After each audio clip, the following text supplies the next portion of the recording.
And generally, baptization takes place within the 3 days of Advent.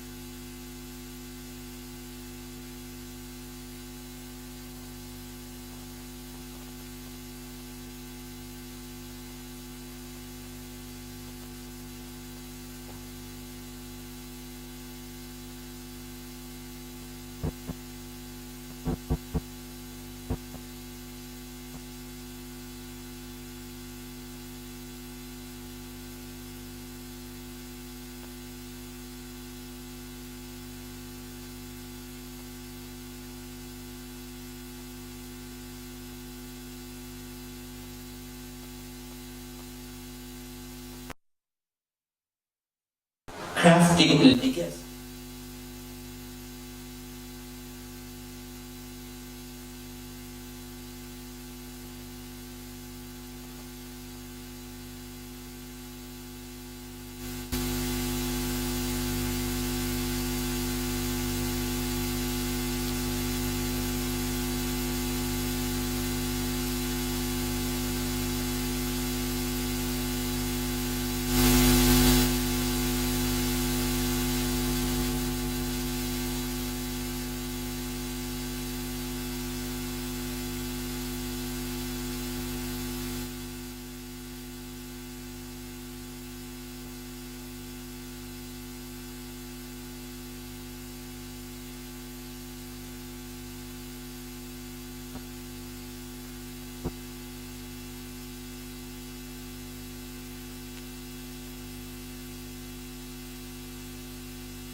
Whether it is Hamlet in London, Macbeth in New York, or Romeo and Juliet in Tokyo.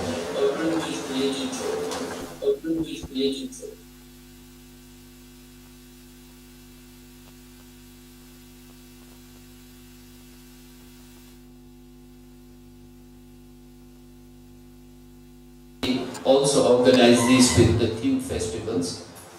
But recently what we could find it out for the last couple of years, there are several podcasts and YouTube channels which join the celebration offering deep dives into Shakespeare's plays, characters and cultural impact. Despite the centuries have passed, Shakespeare's works remains astonishingly relevant. His plays explore universal human experiences. Love, jealousy, ambition, betrayal, and grief that continue to resonate with audiences today. His characters are psychologically complex, his plots are engaging, and his language is poetic and powerful. And I don't know how many students all of you know, he coined or popularized thousands of words and phrases that are still in use today, including break the ice, wild goose chase, and heart of gold. His impact on how we express ourselves is profound and enduring. In a world often divided by differences in culture, language, and belief, Shakespeare serves as a unifying figure. His works transcend borders and generations, bringing people together through shared performances, interpretations, and admiration. From the bustling cities of India to small towns in Europe, his influence is visible and cherished. Educationally, his works are a rite of passage for students around the world. Studying his plays enhances comprehension, empathy, and critical thinking. The annual celebration is thus not just a tribute to a man, but to a body of work that continues to shape minds and cultures. So, this birthday anniversary is far more than a historical observance. It is a living, breathing celebration of human creativity and expression. The bird's legacy, immortalized in his words, lives in the hearts of millions, and that is very well reflected in when we looked at the Rabindranath Tagore's poem, which is actually written in the Shakespeare's birthplace in the bust at the bottom, where Vishwakami Rabindranath actually expressed his feelings regarding William Shakespeare.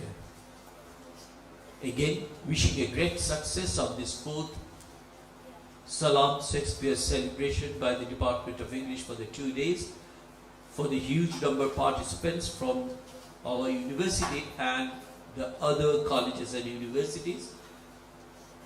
And to all the participants, I really want all of you a very good future and making yourselves someone who is similar or closer to that particular personality. Thank you. Namaskar.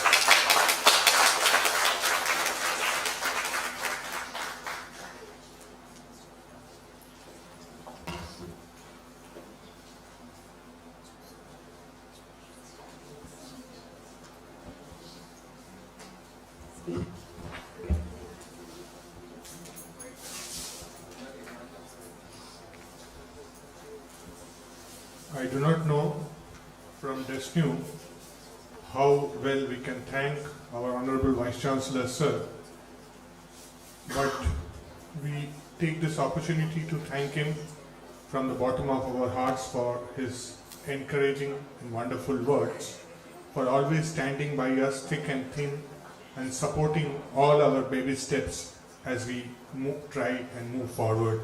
Thank you, sir. Thank you very much.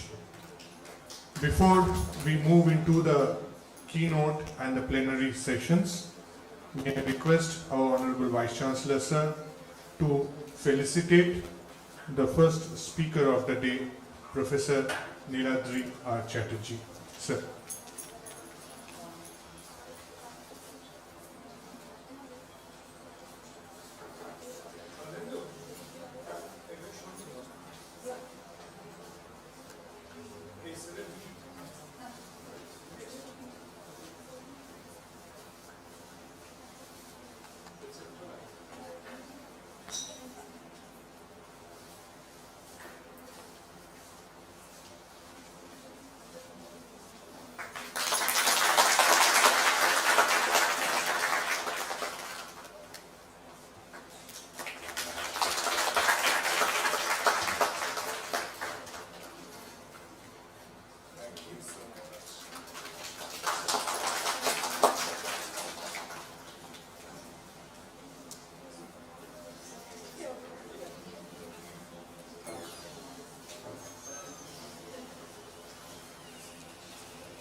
move on to the plenary lecture by Professor Dr. Niladri Chatterjee. Professor Dr. Niladri Chatterjee is Professor and Head, Department of English, University of Kalyani, West Bengal. His doctoral work was on the novelist Christopher Isherwood, a recipient of Fulbright Scholarship, for which he went to the University of Texas at Austin and the British Council Charles Wallace Fellowship at the University of Cambridge. Professor Chatterjee has co-edited The Muffled Heart, Stories of the Disempowered Men, contributed to the American Isherwood, published by the University of Minnesota Press in 2015.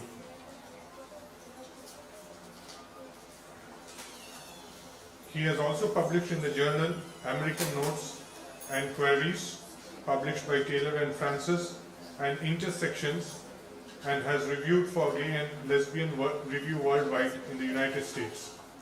He was also a member of the editorial board of the aforementioned ANQ. In March 2011, he served as a visiting faculty at the Department of English, University of North Bengal. He has been teaching a course in gender studies at his university, that is the University of Kalyani, since 2009. With Tutun Mukherjee, he co-edited Naribha, Androgyny, and Female Impersonation in India, published by Niyogi Books in 2016. He has also translated the fiction of Krishna Gopal Mullik entitled Entering the Maze, queer fiction of Krishna Gopal Mullik, published in 2023, and is a recipient of Rainbow Award for Literature and Journalism 2023. I request Professor Dhar to kindly come to the podium to chair the session, and Professor Dr. Niladri Chatterjee to deliver the first plenary of the conference.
May I call to request your attention, please. We have amidst us Professor Dr. Krishna Sen. She is the keynote speaker of the day. May I request our Honorable Vice Chancellor, Sir, Professor Dr. Drupajyoti Chattopadhyay, to kindly felicitate Professor Dr. Sen.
Honorable Vice Chancellor,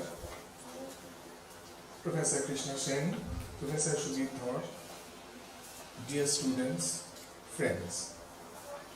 Sister Nivedita University has practically become like a second home to me. I keep coming over here at the drop of a hat, or indeed at the drop of an email. And it's always a pleasure to be here. So whenever I come to speak at this university, I actually don't feel like I'm coming to a strange new place at all. It's like this is basically my home away from home. I've never spoken at a Salaam Shakespeare conference before, and that's probably because Shakespeare is actually not my area of expertise. But Sister Nivedita University, in their generosity, have decided that I can speak on absolutely anything, whether I have any expertise in it or not. So I am here standing as a trespasser, and so let's see if the fact that I don't know much about Shakespeare, whether that is open to view. I have actually chosen not to talk about Shakespeare's plays because the idea is that, when we talk about Shakespeare, we so invariably think about his plays that we also forget that he also wrote poems. Of course, the moment I say that, you will automatically know, yes, of course we know he wrote poems because we've got the sonnets. No, but he wrote other poems as well. So quite apart from writing the sonnets, he also wrote 2 long poems. And these are the 2 poems that hardly ever get talked about. One is Venus and Adonis, and the other is the Rape of Lucrece. And what I really wish to do today is talk about the figure of the boy and the way in which the figure of the boy is eroticized, and how there is a certain history to the eroticization of the boy. And that is something which I wish to talk about. Now, so which is why I called my paper, or indeed my presentation, The Tender Spring Upon Thy Tempting Lip. Now, this, of course, is a reference to Adonis. And if you can see exactly what this line is, the tender spring upon thy tempting lips. So therefore the spring that is being referred to is, of course, the birth or the first sprouting of a moustache. So therefore here is somebody who is adolescent, but he is beginning to have facial hair. And that is the age at which Adonis is appearing in Shakespeare's poem. And if we actually think about it, when Shakespeare is writing Venus and Adonis, he is continuing a tradition of talking about the adolescent boy, which goes back at least as far back as Plato. So therefore I'm going to start with Plato, and I'm going to try and draw some kind of a genealogy to then try and understand exactly where you might fit in Venus and Adonis. There are several things that are at work, but this is just to make a start of the way things are. Now, if we actually go to so as far as so this is just to give you the backstory, as I call it. So the backstory is this. So this seems to be a good enough place to start, Plato's Phaedrus. For those of you who are interested in the date of the composition of Phaedrus, Phaedrus was composed sometime around 365 BC. 365 BC. So that is just to give you an idea about the trajectory that I'm trying to build over here.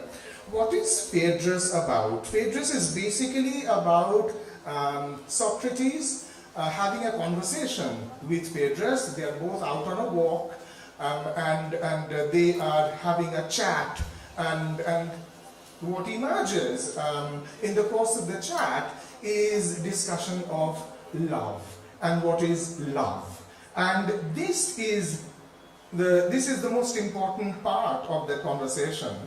And Socrates is saying, so when irrational desire rules one's reasoned impulse to do right and is carried towards pleasure in beauty and has gained the upper hand thanks to this power, it is named after that very strength and is called love. Now this is quite wordy. So in order to break that down, what Plato is basically saying is, he does a lot of very clever things. Irrational desire. Okay. So therefore what we learn is that love is supposed to be irrational. It is a desire that is irrational. So far, so good. I don't think anybody has got any problem with that. When irrational desire rules one's reasoned impulse to do right, so then there is a very strange wedding, as it were, of irrationality with reasoned impulse. So therefore, unreason and reason, they are sort of coming together. The reason to do right and is carried towards pleasure in beauty. So therefore, it's a pretty complex design that Plato is suggesting to us. What he's saying is that love is an irrational desire, and it is an irrational desire that is marshaled by the rationed impulse to do good and is carried towards pleasure in beauty and has gained the upper hand thanks to this power.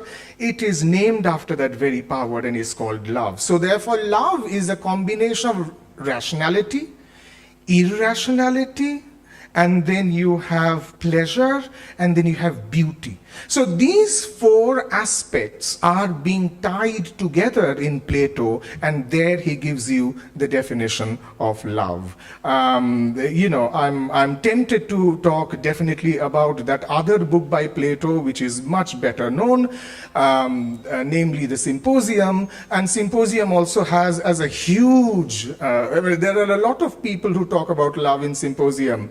And I'm not going to go into that because I'm sure many of you are already familiar with the way in which love is defined, namely, most famously by Aristophanes, who talks about how, human beings used to have 4 legs and 4 arms and, heads back to back. And then, human beings were very powerful, and the gods, they ran to Zeus, and he said, oh my God, these human beings are incredibly powerful, do something to stop them.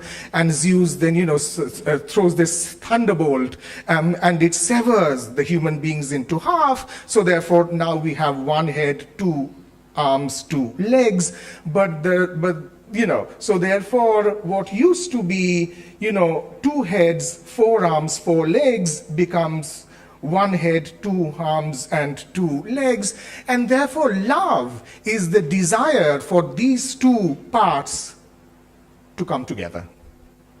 That is Aristophanes' very entertaining explanation of what love is. In Phaedrus, we get a slightly less entertaining explanation of what love is, which is rationality, irrationality, pleasure in beauty.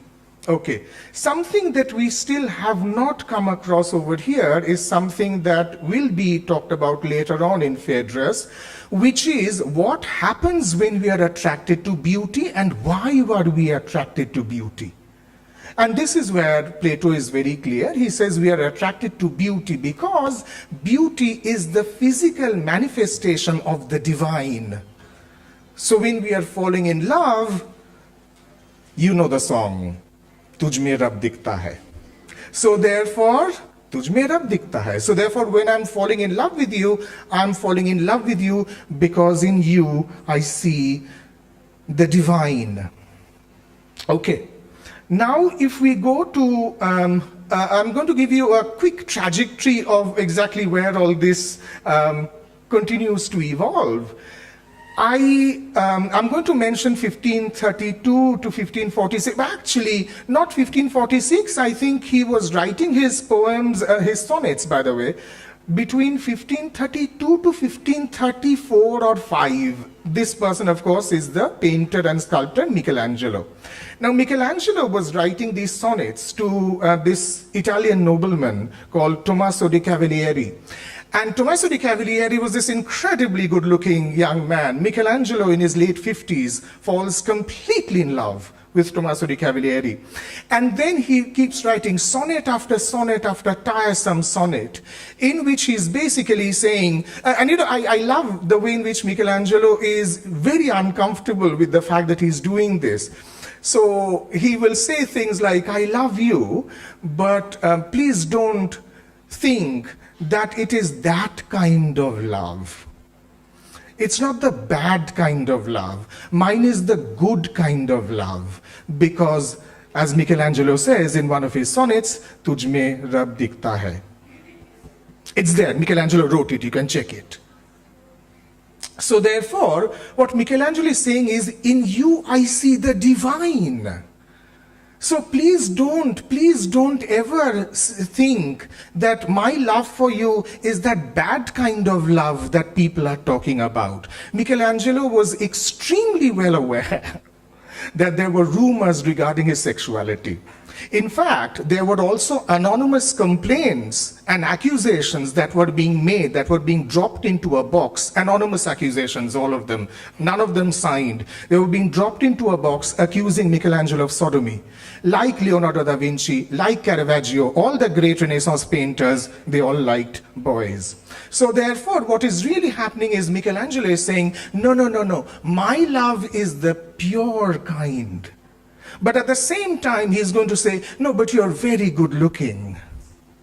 But when I'm saying you're good looking, I'm actually praising the divine in you. So that is the way in which he kind of skirts the very thorny problem of sodomy and criminality and sin and all of that.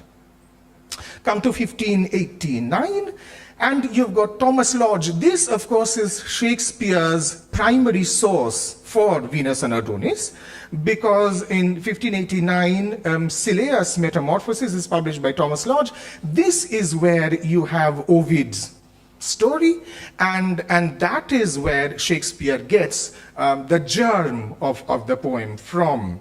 1592, Venus and Adonis is published, and then you have, Christopher Marlowe, who publishes Hero and Leander in 1598. Now, when I first came across the title Hero and Leander, I thought, oh my God, Marlowe, everybody knew that Marlowe was sort of gay, but this is an amazing gay poem, because Hero, of course, has to be a man, because all heroes are men.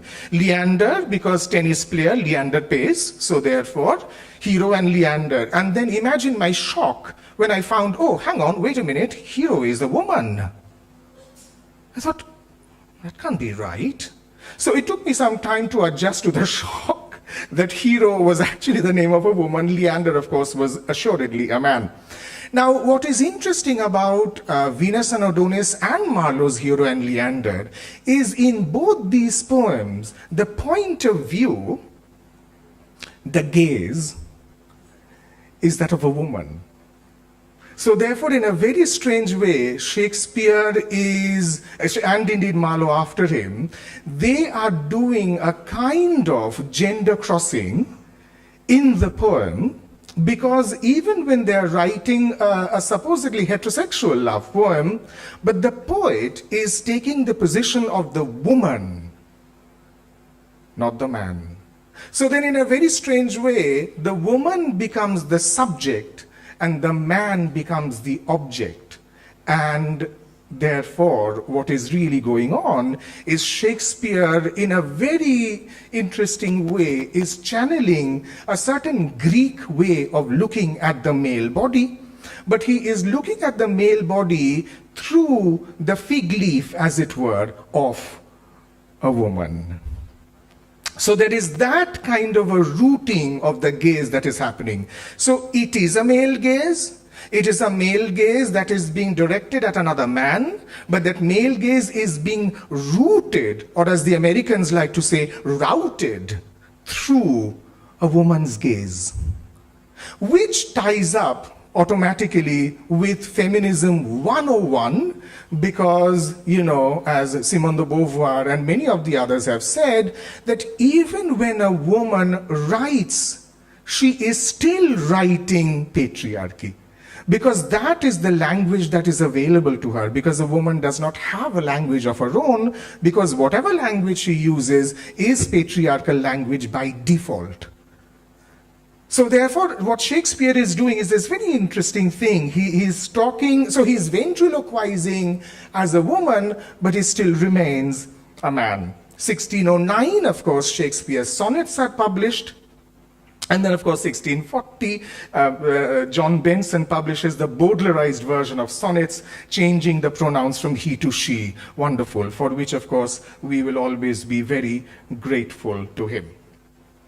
Now, I move on to the way in which Venus and Adonis happens. Now, one of the people, you see, Venus and Adonis is a poem that was actually very, very popular in Shakespeare's time. It was very popular in Shakespeare's time. And contrary to popular opinion, you see, we now study the sonnets so much, but sonnets were perhaps little less so. Venus and Adonis was, it was selling very, very well. And if you're in any doubt, then of course I can actually tell you that Venus and Adonis went into 17 quarto editions between 1593 and 1641, 17 quarto editions, which means that people were really buying up copies of this poem. Why were they so interested in the poem? Obviously because the subject matter was not very new. They were already familiar with this. But it isn't just that. It was a very interesting thing. Venus and Adonis is a narrative poem. Sonnets are by that, is lyrical. It was decided that something that is a story is much less threatening. It is somehow you can distance yourself from it. So therefore it was safer. Sonnets were more personal. What is lyrical is more personal, so therefore more troubling. So therefore, in a very strange way, the fact that Venus and Adonis was selling so well had to do with the fact that it was a story.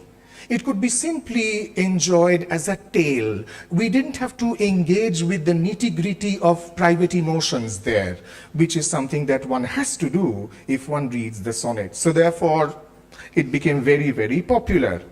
Now, if we come to the way in which Shakespeare's time regarded Venus and Adonis, it was regarded primarily as a poem about lust. I don't think there was any pretense on the part of the Renaissance reading public as to whether this poem was about the divine or about love or about philosophy. It was about lust, plain and simple. Here you have a woman who wants to sleep with a man. The man says, no, thank you. The woman is upset. The man goes out hunting. The man is killed. The woman is upset. She retires. That's it. That's your poem.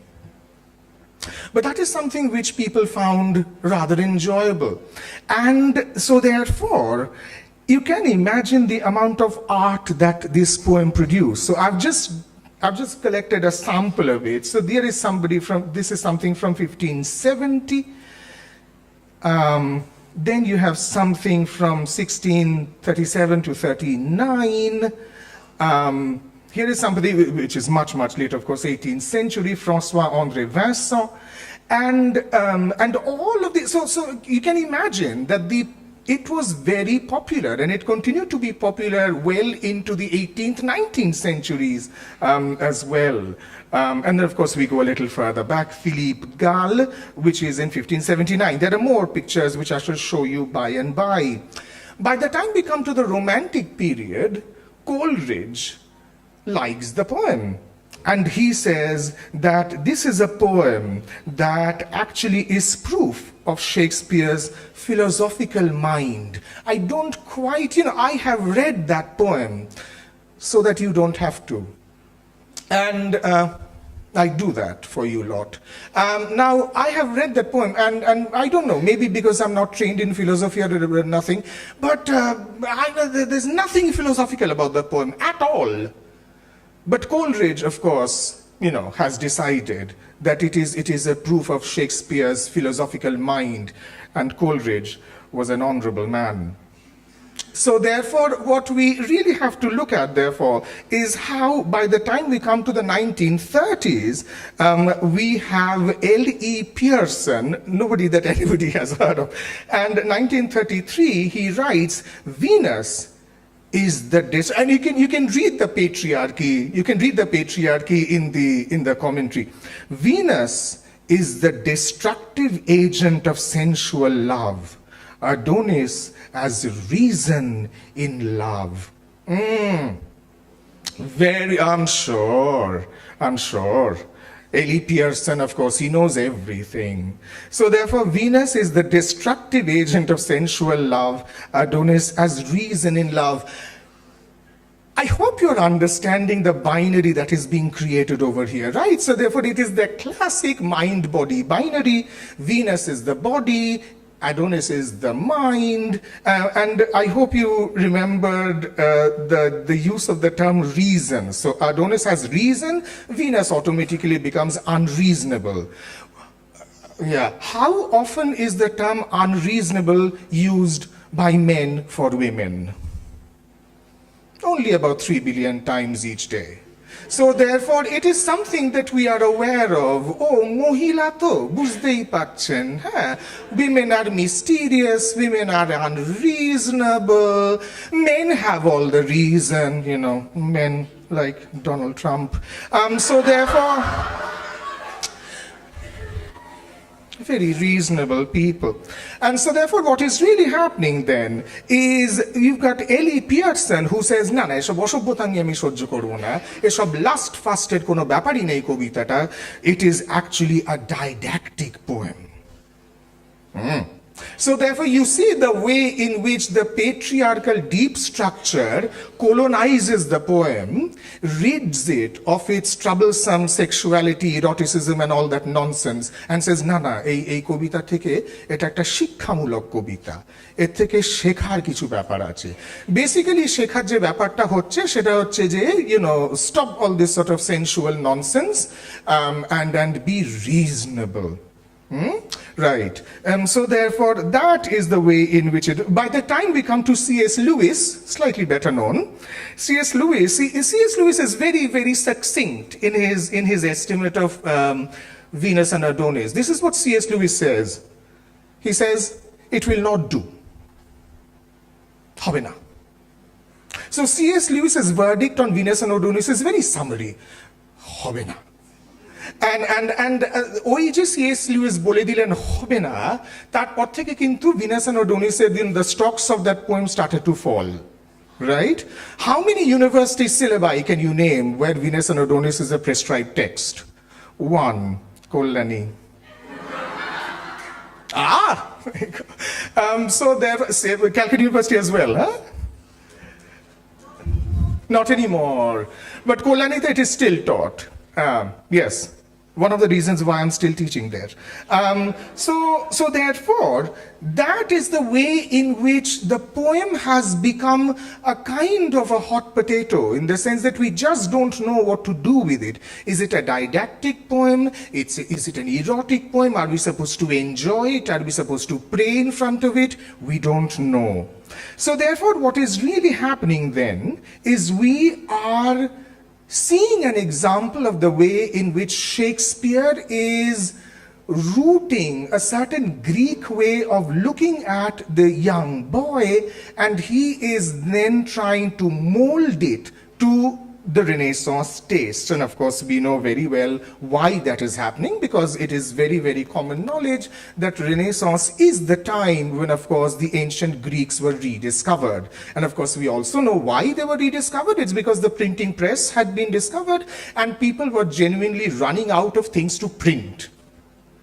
Boi nehi, press ache boi nehi. So then what do? So then you sort of bring out, the back catalogue, as it were. So you start to print the Greek classics, and then that also celebrates Greek learning all over again.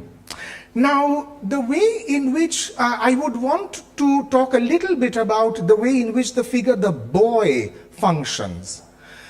Please don't understand boy to mean that this is the young male between the ages of, say, 0 and 13. It's not that. When Shakespeare was using the term boy, his sense of the meaning of the term was much, much more elastic. And we know that because he uses the term boy, well, and in several sonnets, but just to give you 2 sonnets in which he uses the term boy. He uses it in 108, sonnet number 108, and he uses it in sonnet number 126. So in 108, he talks about a sweet boy. Remember that the sweet boy that he's talking about, this is the same sweet boy who is refusing to get married. So therefore, he's not quite what we understand as a boy. So therefore, here is a boy who is refusing to get married. So he's clearly of marriageable age. He's still being called a boy. And then, of course, we have sonnet number 126, where he talks about, "O thou, my lovely boy." And when he's talking about my lovely boy, he's actually saying that, oh, my lovely boy, who is already beginning to lose his sense, his beauty. Tor boyes bere jacche. So therefore, Shakespeare is already saying that you're beginning to lose your beauty. Do something, get married, or this will all be gone. So therefore, that is what he is doing. He is using the term boy, but in a very elastic sense. Is he only drawing from Plato? No. He is also drawing from another source. He is drawing from Theocritus. He's also drawing from Theocritus. He's also drawing from Theocritus's Idylls, and he's drawing specifically from 2 Idylls. And what I would really want to do is refer you to Idyll number 12 and Idyll number 29. Now in Idyll number 12, he talks about, "My dear lad, you have come." Theocritus. Idyll number 29, he talks about, "Dear lad." Now what I would want you to specifically pay attention to is this particular line that appears in Idyll number 21. "I beg you, by your soft mouth, to remember that 1 year ago you were younger." Oh, thank you very much. So therefore, আগের বছর কিন্তু তুই 1 বছর ছোট ছিলি. Wrinkled old age. Sounds familiar? Wrinkled old age, very, very common in Shakespeare's sonnets as well. ভাই তোর বয়স বেড়ে যাচ্ছে, আর কবে বিয়ে করবি? That's what Shakespeare says in most of his sonnets. Wrinkled old age creeps upon us more quickly than we can spit, and youth wears wings upon its shoulders. Once lost, it cannot be recalled. This is very much Shakespeare's sonnet territory. You're going to lose your beauty. Please get married. If you don't get married, your beauty will be gone. Of course, Shakespeare was, I'm sure, being entirely genuine when he's saying this to Henry Risley. But Shakespeare was not the first person to say this. Theocritus had already said it. And he had said it sometime around 250 BC.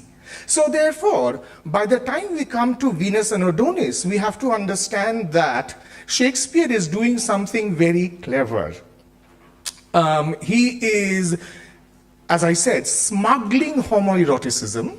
He's smuggling homoeroticism into English poetry, but he's doing that first of all by changing the point of view. এটা তো আমি বলছি না, এটা তো আমার কথা না, এটা তো Venus বলছে, যদি কিছু বলার হয় আপনি ওনার সঙ্গে কথা বলে নিন. That is the one thing that he's doing. The second thing is he's saying, I am not the first person to do it. Others have done it before me. Mind you, something, and I'm going to end my presentation soon, but before actually I do that, I would want to talk a little bit about somebody that we don't remember very much, somebody called Richard Barnfield. Now, Richard Barnfield is writing a poem called The Affectionate Shepherd, which he's writing in 1594. 1594, Richard Barnfield. Now, when he writes this, he walks into a storm of controversy, because this is about one shepherd professing love for another shepherd, a boy. The way in which he defends himself is he says, please don't, accuse me of being a bad poet or a bad person or a bad man. I'm not doing anything original. I am only imitating Virgil. আমাকে দোষ দেবেন না, উনি আগে করেছেন. So therefore, what we are actually looking at therefore is the way in which, and Virgil, who was Virgil being influenced by? My friend Theocritus. So if you have to draw a genealogy of Venus and Adonis, Plato, Theocritus, Virgil, Richard Barnfield, সেটা একটা গেল. This is the pagan side, this is the Greek side. That's not the only one. There is a Christian side to it as well. Christian/Hebrew side to it. I'm talking about Song of Songs. Extremely erotic. Extremely erotic. Song of Songs, the kind of point of view of the Song of Songs is also, wait for it, female. So therefore, there is a certain articulation of feminine desire that we find in Venus and Adonis that we also find in Song of Songs. So therefore, remember that for many thousands of years, erotic literature, erotic writing was being modeled not on pornography, but on the Bible. So therefore, Song of Songs served as the roadmap to talk about the erotic. So when Shakespeare is writing Venus and Adonis, he is channeling both the Song of Songs, the kind of that Hebrew line, he is also channeling the Greek line, and you have this extraordinary poem. So, I will end by showing you the pictures because I know that is why you're here. I am just going to very quickly run you through this extraordinary work by Titian, 1550. So more or less, the Shakespeare, I don't know, there is a possibility he may have been aware of this. This is, of course, where Venus is saying to Adonis, Abhi na jao chhod ke dil abhi bhara nahi. And in this one, Venus is saying, na jao saiya chura ke baiya. And Adonis says, let me go, I've got to go hunting. And Venus says, please don't go because there's a wild boar. The wild boar might get you. Adonis, of course, does not listen. He then goes on his high horse and then he goes and, of course, Adonis dies. Now, once Adonis dies, the painters and the poets and the painters and the sketch, they go to town. They love. There is nothing more attractive to Renaissance artists and artists subsequently before that than a young dead male. Very attractive.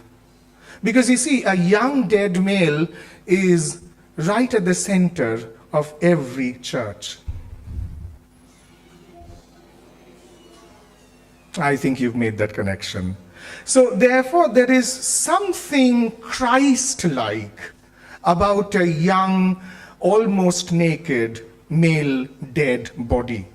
So therefore, you have painting after painting after painting that are basically, rehashing that same particular idea.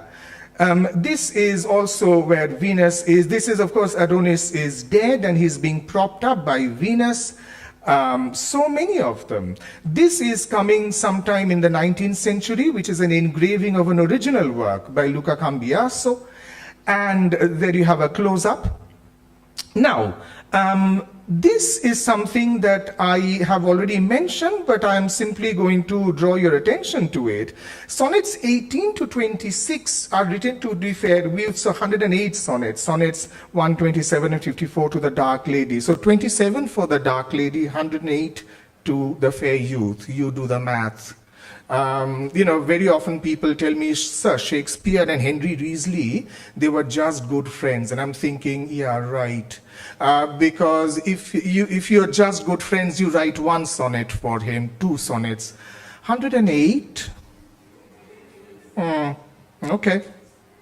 So in sonnet 108, he says, what's new to speak? What now to register that may express my love or thy dear merit? Nothing, sweet boy, but yet like prayers divine, I must each day say o'er the very same, counting no old thing old, thou mine, I thine. Sounds familiar? Yeah, because Shakespeare also used to write Hindi songs for Bollywood. Ek duje ke liye. By the time we come to sonnet 126, O thou my lovely boy, who in thy power dost hold time's fickle glass, his sickle hour. Very quickly to come to the Jacobean period, and we have arguably the most famous example of an old man falling in love with a young man. This is the earliest existing example of a gay portrait, a gay couple portrait that we have. This, of course, is King James I with his second and most famous boyfriend, George Villiers, Duke of Buckingham, whom he regularly addressed as his sweet child and wife. King James, of course, was married also to a woman with whom he had several children, but his sweet child and wife was a man. And I end my presentation by coming into the 21st century.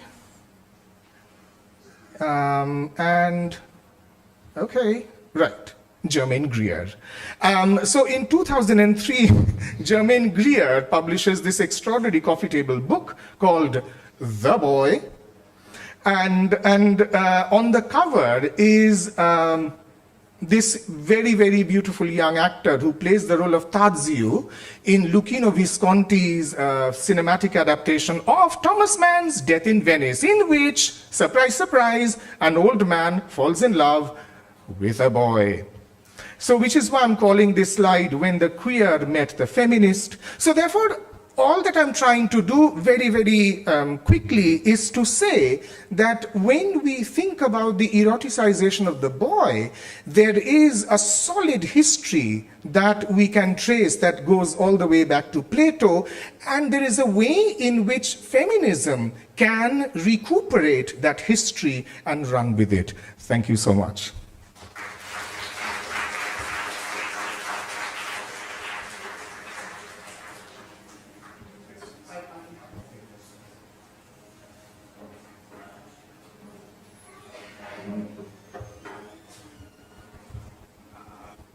This was a fantastic talk, and one that was informative and entertaining simultaneously.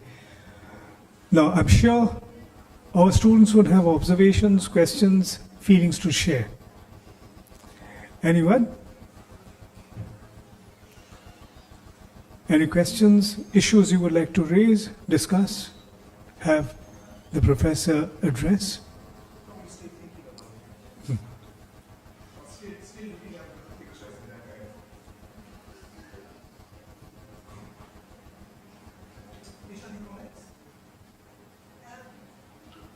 Give the microphone.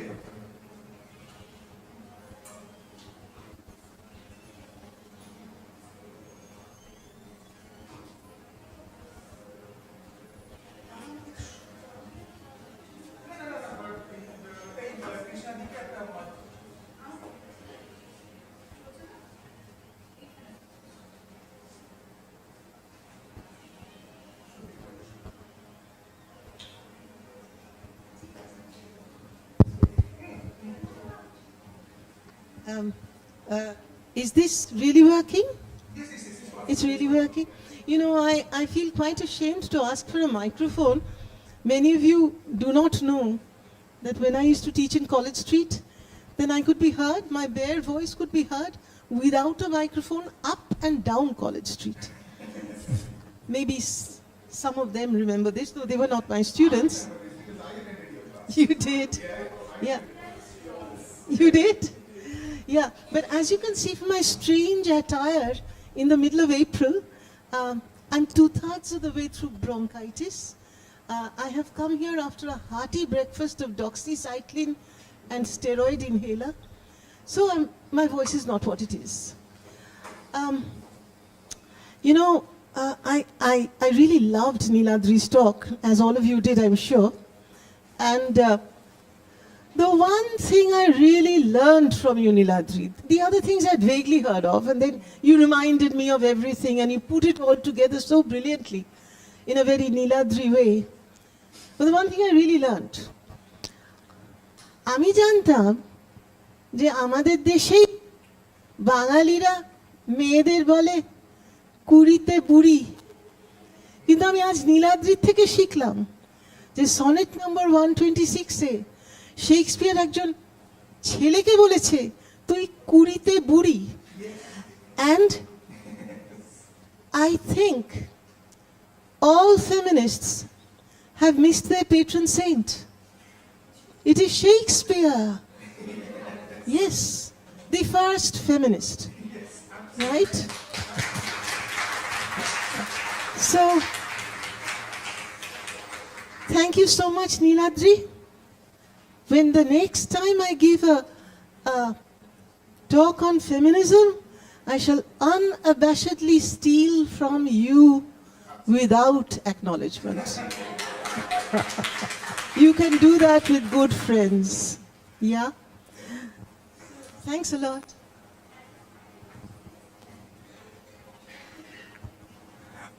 Did that icebreaker of an observation? Yes.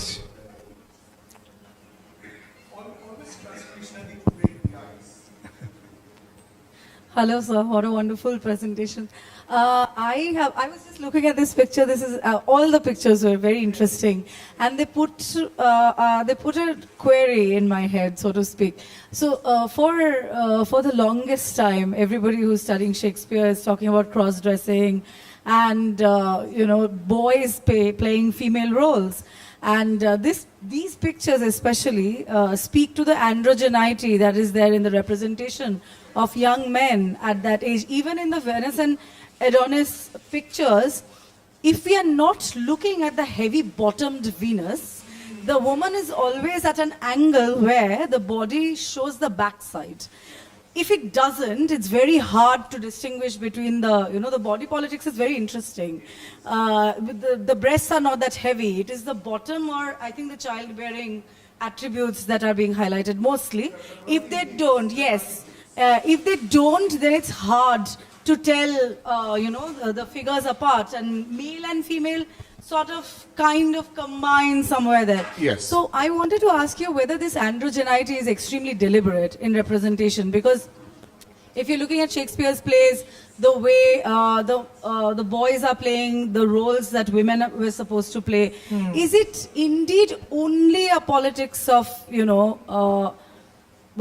as feminists would like to believe that, women were not allowed on stage, or is it more of a, deliberate obfuscation of sexual identities, so that this politics of, the sexual politics of having young men play the role of women in real life also becomes a little easier. What is the relationship between the representation of these boys in this androgynous way, in this, now what we would call metrosexual way, and the actual sexual politics of the times? Yeah, no, I think that's a fascinating question. I think that, when we talk about humanism, what we really have to always acknowledge is that humanism was basically manism, right? So therefore, I don't think women ever had a space in humanism in that sense. So therefore, when Renaissance art or Renaissance sculpture is being produced, there is a very clear channeling of the way in which the Greeks are producing their statuary. So therefore, in Greek statuary, the man was not shown to be heavily bicep, tricep, six-pack abs. That was absolutely offensive to the Greek sensibility. So therefore, the Greek concept of a man was sort of like a boy in late adolescence. So therefore, if you look at all the Greek statues that are called kouros, if you Google, you're going to see lots of images of kouros. What is a kouros? A kouros is basically a young man. And so therefore, hypersexuality, or rather hyper sort of masculinity, is something that was not a part of the Greek statuary. When Renaissance starts to produce its art, that is being channeled. So therefore, hyper-masculinity is regarded with a great deal of suspicion. And if you tie that with the way in which the figure of the boy is consistently being eroticized, even that ties with the Greek idea. So I don't think they were actually thinking in terms of androgyny, because the way in which we have conceptualized androgyny, that's very sort of 20th century, late 20th century. So therefore, it's not androgyny. It's just that they found that a man is at his most attractive in late adolescence, early youth. And after that, you lose your adolescence. So therefore, there is actually a poem by Theocritus in which he says to this boy, he says, oh, let's have an affair. He says, let's have an affair now. And once you grow a beard, then we can be just good friends. So actually, that is what, that's exactly what is so interesting. Why I use the word androgyny was the fact that when you were presenting this, I was exactly coming to this point that actually, is that the age where males were so often thought to be the most female adjacent? I don't think so, because that's the age they're acting on stage as well, like doing female roles. But you see, that is the time when men are definitely not considered to be female adjacent. They are thought to be sort of proto-man. So it is much more attractive to see a budding manhood. And it is that part. But you see, you have to understand that the whole culture is completely misogynistic. So therefore, there is no valorization of women anywhere. So therefore, Michelangelo, he was so fond of the male body, his female figures also look like men with very small breasts. Yes, or even for women. So because, can you imagine that the incipient patriarchy of Michelangelo's imagination is that the only correct body is the male body. So even when he's sculpting women, they're becoming sort of masculine, because that is he does not know how to sculpt smooth women. He doesn't know that. To muscle di bhai. So therefore he's constantly sculpting muscles. Tiny breasts, tiny breasts. You wouldn't even know that they're breasts, but very muscular. And this is what Theocritus says. He says, then when your cheeks begin to show the beard of manhood, we can be friends, as Achilles was to Patroclus. So therefore, যতক্ষণ না গোঁপ বেরোচ্ছে ততক্ষণ আমাদের এই অ্যাফেয়ারটা চলুক, গোঁপ বেরোলে ভাই আমরা will become just good friends. Can you imagine? So therefore, there is a way in which, as long as you are not quite a man, you are sexy. The moment you sprout a mustache, go find a woman and get married. Very clear separation of boyhood to manhood. Thank you for your question. Right at the back, right at the back. Last row. Krishnadi just has to start the conversation and then it'll take off. Yes. So, sir, what I was asking is that Venus here is given a voice, but in the plays, Viola, Portia, Rosalind, they all need to get a physicality of the boy to represent themselves. Yes. So, why do you think is this ambiguity? Why do you think is this ambiguity present in this, like in the narrative poem and in the play? Venus is given the voice. Yes. In Venus and Adonis, Venus Yes. is given a voice. Shakespeare is telling the Yes. story. Oh, I see. Yeah, but why in the plays? Why do you think in the plays there's an ambiguity where Viola, Portia, Rosalind, they need to get a physicality of the boy or to dress up as a boy to represent themselves in society? No, that is for a practical purpose, because it was Shakespeare was trying to be as accommodating as possible to the poor boy actors. So what was basically happening is you have a boy who plays a woman who plays a boy. And so therefore yes, it's double role reversal, সেখানেতে একটু কাছাকাছি একটু বেচারা ওরাও একটু আনন্দ পাক. So therefore Shakespeare is creating this double disguise so that the poor boys get to behave like themselves for a little bit. So therefore, just as Shakespeare is speaking through Venus as a man, similarly, the boy actor speaks as himself through a woman. Identical exercise that's happening over here. So in both cases, what is happening is that the woman is basically becoming a ventriloquist's dummy. So therefore, the woman is becoming the ventriloquist dummy. I am a man, I'm speaking like a man, channeling through a woman. Same thing for Venus and Adonis, same thing for the plays. Yeah. Yeah. So I guess that's it. Thank you so much. Thank you for your attention. Thank you.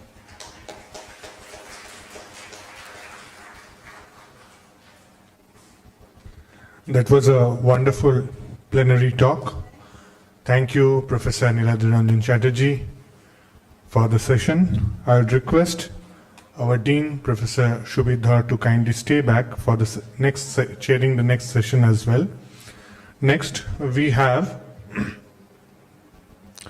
the keynote for this conference by Professor Dr. Krishna Sen. Professor Krishna Sen was the former head of English at the University of Calcutta. She is a founder member of the university's Women's Studies Research Center and a recipient of the University of Calcutta's Eminent Teacher Award. She went on a British Council scholarship to the University of Kent and on a Fulbright Fellowship to the University of California at Los Angeles. She was a Leverhulme Chair Professor of English at the University of Leeds in 2008, Visiting Fellow at the University of Korea at Seoul in 2005, and Visiting Professor at the University of Vermont and Nippon Fellow at the Salzburg Seminar in 2002. These were both in 2002. She has delivered invited lectures and keynote addresses at several leading universities, including Stanford, Berkeley, and the School of Oriental and African Studies. She has monographs, edited volumes, and some 100 articles in national and international publications by Routledge, Blackwell, Amsterdam University Press, Penguin, Oxford University Press, Cambridge University Press, among others. She is an editor of Orient Blacksman's Literary Cultural Theory series, general editor of its literary genre series, and a consulting editor for feminist studies in English literature published by the University of Korea, and Journal of Transnational American Studies published jointly by the Universities of Stanford and UC Santa Barbara. She is an active member of the international research groups at the University of Oslo and at Leiden, the Netherlands. She is a life member of the Asiatic Society Kolkata and a Paul Harris Fellow of Rotary International. With these words, I invite Professor Dr. Krishna Sen for the keynote address. Ma'am.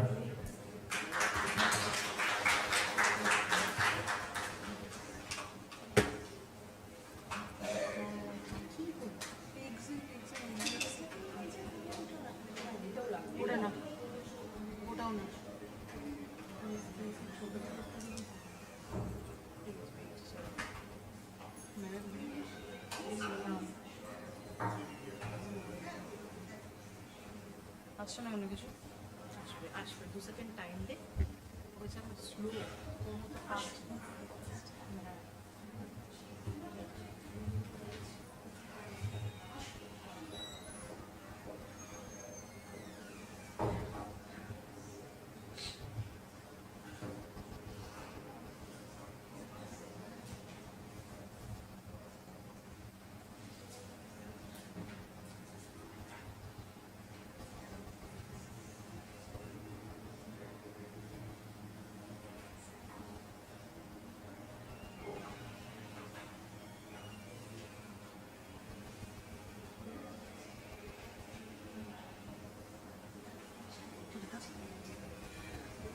Yeah.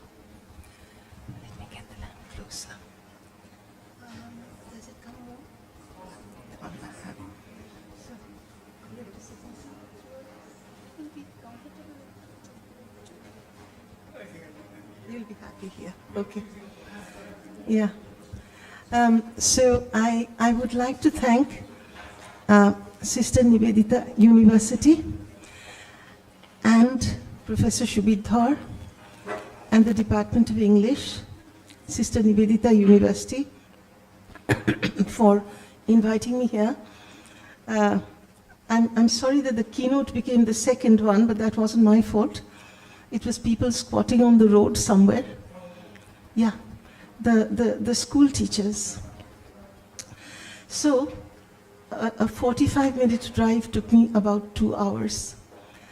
And please excuse my funny voice. Well, I was very interested. This is the 4th time I can make out from the 4.0 that you've had this Salaam Shakespeare conference. And, sorry, and I loved that multicultural Indo-British tang to it. It must have been Professor Dhar's brainchild. Yes? Yes. It reminded me of this very well-known Indian restaurant in London that calls itself Chutney Mary, the best of both worlds. So, Salaam Shakespeare. And I thought, my good friend Niladri, do you have to keep calling you Professor Chatterjee?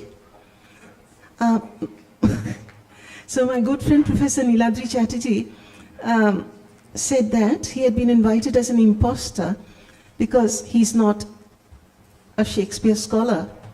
Well, I'm very far from being a Shakespeare scholar, except that I will never forget Sonnet 126. But I'm even more of an imposter than Niladri, because he at least talked about Shakespeare. He talked fully about, well, Shakespeare and that culture. And I'm not even going to do that. So because your title is Indo-British, I decided to do something Indo-British. And so the title of my paper is The Fortress and the Taj, Rabindranath Tagore's Reception of Shakespeare. You know, Salaam Shakespeare, from here. Now, I want to preface my talk with 2 epigraphs. The first is a quotation from Edward Said's Orientalism, where Said says, "It is very easy to argue that knowledge about Shakespeare and Wordsworth is not political." In other words, knowledge about Shakespeare and Wordsworth is always political. Niladri talked about the sexual politics of it, to borrow from Kate Millett. I will be talking about another kind of politics. And my second epigraph is from Stanley Fish, from his book, Is There a Text in This Class?, where Fish says, interpretation is not the art of construing, but the art of constructing. Construing means to decipher the meaning that you think is there. Constructing means to make a different whole for yourself, I mean a completely different poem or play for yourself.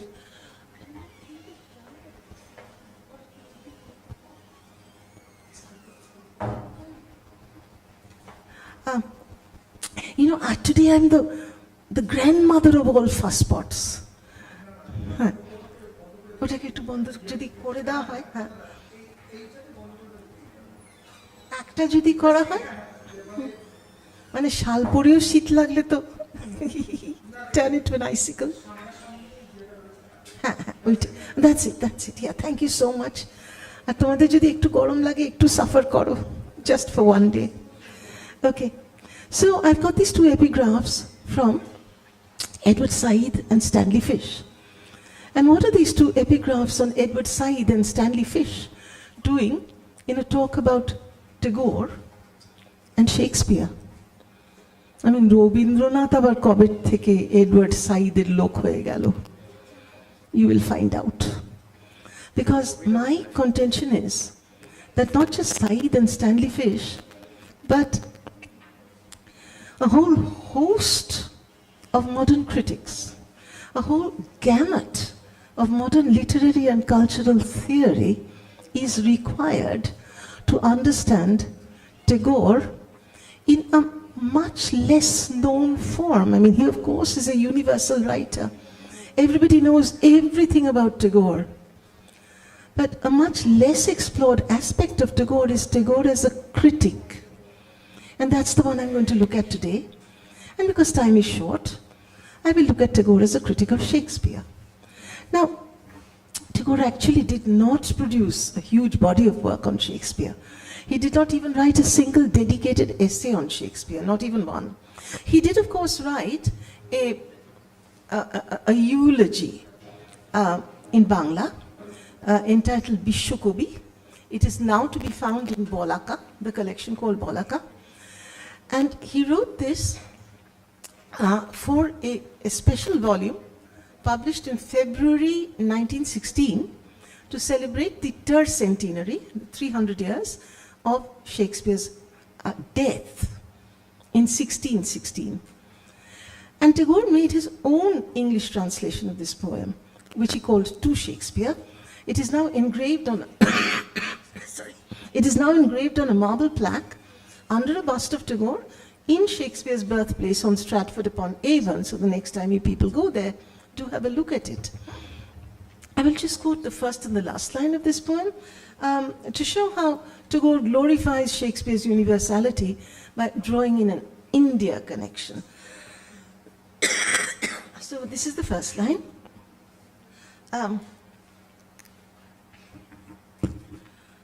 Right? When by the far-off seas your fiery disk appeared from behind the unknown, O poet, O sun, Shurjo. And then the last line was, then after many centuries, by the Indian Sea, so the far-off sea and the Indian Sea, the connection, by the Indian Sea, the palm groves raise their feathery branches in thy praise. So, yes, he admired Shakespeare. In fact, he produced enough scattered comments, obiter dicta, on Shakespeare, as well as some marvelous translations. The ones he did in Bangla of the dialogues of the witches in Macbeth are really, really, really good Bangla. I mean, they really bring out the spirit, and sometimes you might read them. They've all been collected by Purnendu Potri in his book called Rabindranath's Shakespeare, which is published in Kolkata, 1989. And everything Rabindranath ever jotted down about Shakespeare is in this very useful volume, Purnendu Potri, Rabindranath's Shakespeare. I want to make it very clear that I don't want to repeat Potri's endeavor. I'm not here to tell you what Tagore said about Shakespeare, where and when. That is not what I'm going to do. I am going to look at his critique of Shakespeare, and because time is short, his critique only of one play, The Tempest. Rabindranath wrote about The Tempest in mainly two essays, one called Shakuntala, 1902. Sorry, you just keep excusing me. I can't keep saying excuse me, excuse me. So you just, in your kindness of your heart, keep excusing me. Thank you so much, Shubi. And so he wrote about the Tempest in an essay called Shakuntala in 1902, and in a very well-known essay called Topobon, published in 1910. I am going to refer mainly to Shakuntala and Topobon, and as and when required, to other essays by Tagore. And the point I'm going to make, apart from what he says about the Tempest, is that you will be amazed to see how presciently he anticipates absolutely 20th century literary and cultural theory. I mean, the old man had much in him. And the fact that those things are not even being thought of in those days, that is what I found so startling. And that is how I wanted to bring in Said's epigraph and Fish's epigraph. Tagore's reading of Tempest, of the Tempest, and through that Shakespeare, is intensely political. Intensely political. And, as you will see, the Tempest that he constructs will seem familiar to you now. But in 1902, that is the marvel of it. So what he does in the essay Shakuntala is that he does a comparative analysis between Kalidas's Obhigyana Shakuntalam and Shakespeare's The Tempest. Now, he does not do it from the point of view of literary appreciation. Kalidas ki shundar eta likhechen, Shakespeare ki shundar ota likhechen. Not like that at all. What he does is that he contrasts the Weltanschauung, the world views of the two plays, and also, along the way, he compares and contrasts the heroines, Shakuntala and Miranda. And he locates Kalidas in his cultural, social, intellectual, and philosophical milieu, and he locates Shakespeare in his cultural, social, intellectual, and philosophical milieu.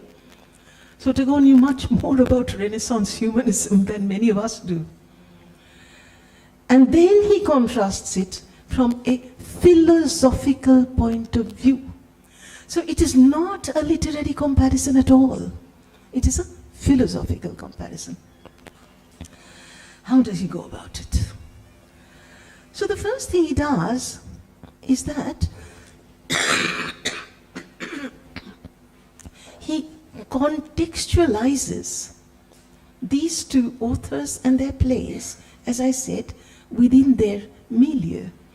And to begin, I would like to quote, by the way, let me make it clear at the outset that all these quotations that you will be hearing in English were actually written in Bangla, and all the English translations are mine.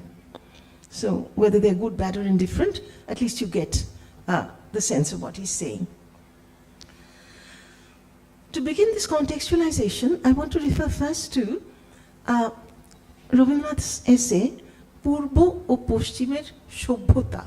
You can translate it as civilizations of the East and the West. And there's a very pertinent line there that is at the core of his comparison between Kalidas and Shakespeare. Rabindranath says, at the heart of our Hindu civilization is the idea of community. At the heart of the European civilization is the idea of polity. So community is something kind of all-embracing. It makes room for everybody, high, low, rich, poor. It talks about a mutual empathy between the different parts of the community. Polity, on the other hand, implies the state, the political authority.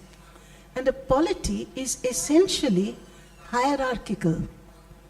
And those who are low are, thank you, those who are low are not important.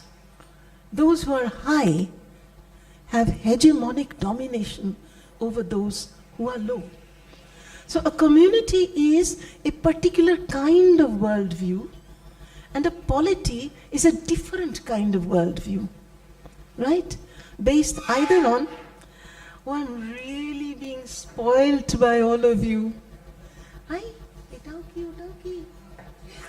I'm really being spoiled. Thank you so much. Thank you, Shubhi, so much for arranging so much for me. You know, I'm never sick. I don't think Niladri and Shubhi have ever seen me sick and so fussy. No, it's one of those things. So anyway, Kalidas's play, as you will find out, according to Tagore, encapsulates the idea of community. Shakespeare's play encapsulates the idea of polity. Now, we've always thought of The Tempest as a beautiful romance and a love story between Miranda and Ferdinand and what's going on. Well, something is going on, as you will find. Now, in his essay Shahitya, or literature, Shakespeare elaborates on this contrast between community and polity.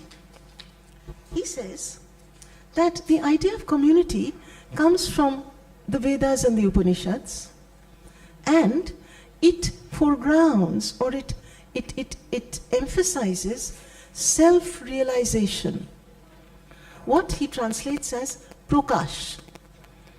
Whereas the European civilization, and this he writes in his book Nationalism also, same thing, Nationalism 1917, what the European civilization foregrounds is self-aggrandizement, which he calls protap.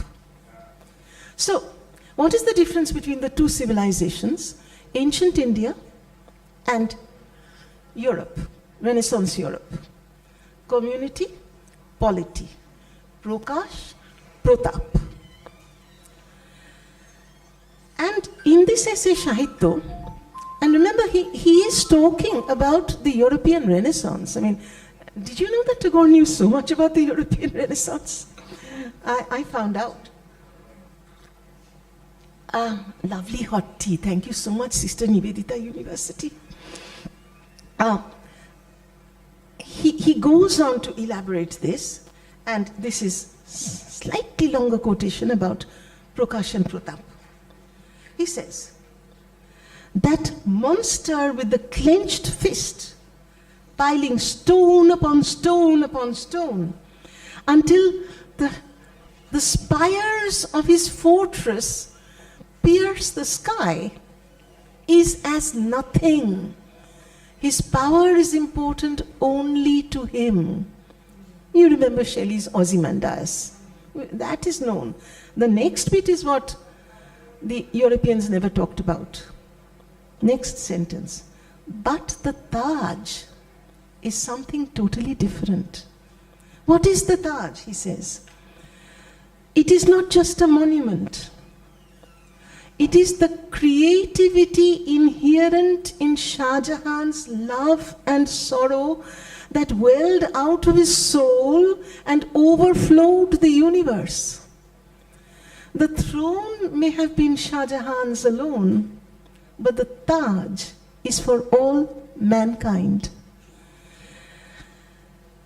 The Taj sets no limits.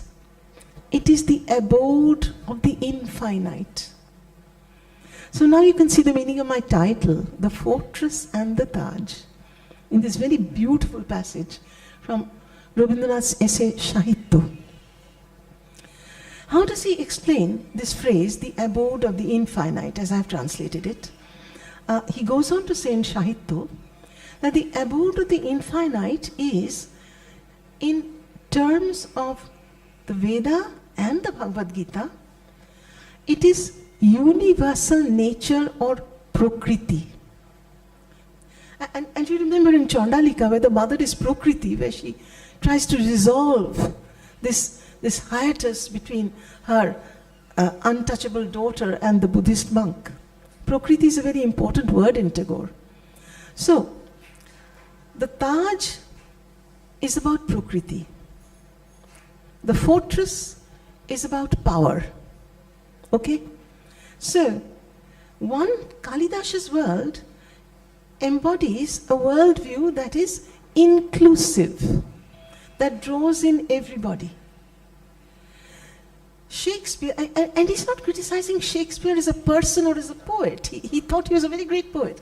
But what is the culture to which Shakespeare belongs? It is exclusionary.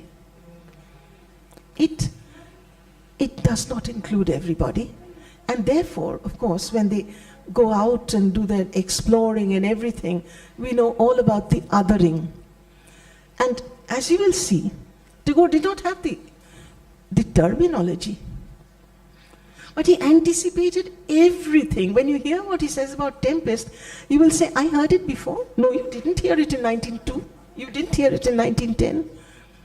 You heard it when Anya Lumba said it in 1998. Right? And we thought it was such a great thing to say. Old man, this revered old man has done it before. More than 50 years before, and I will have something to say about this at the end.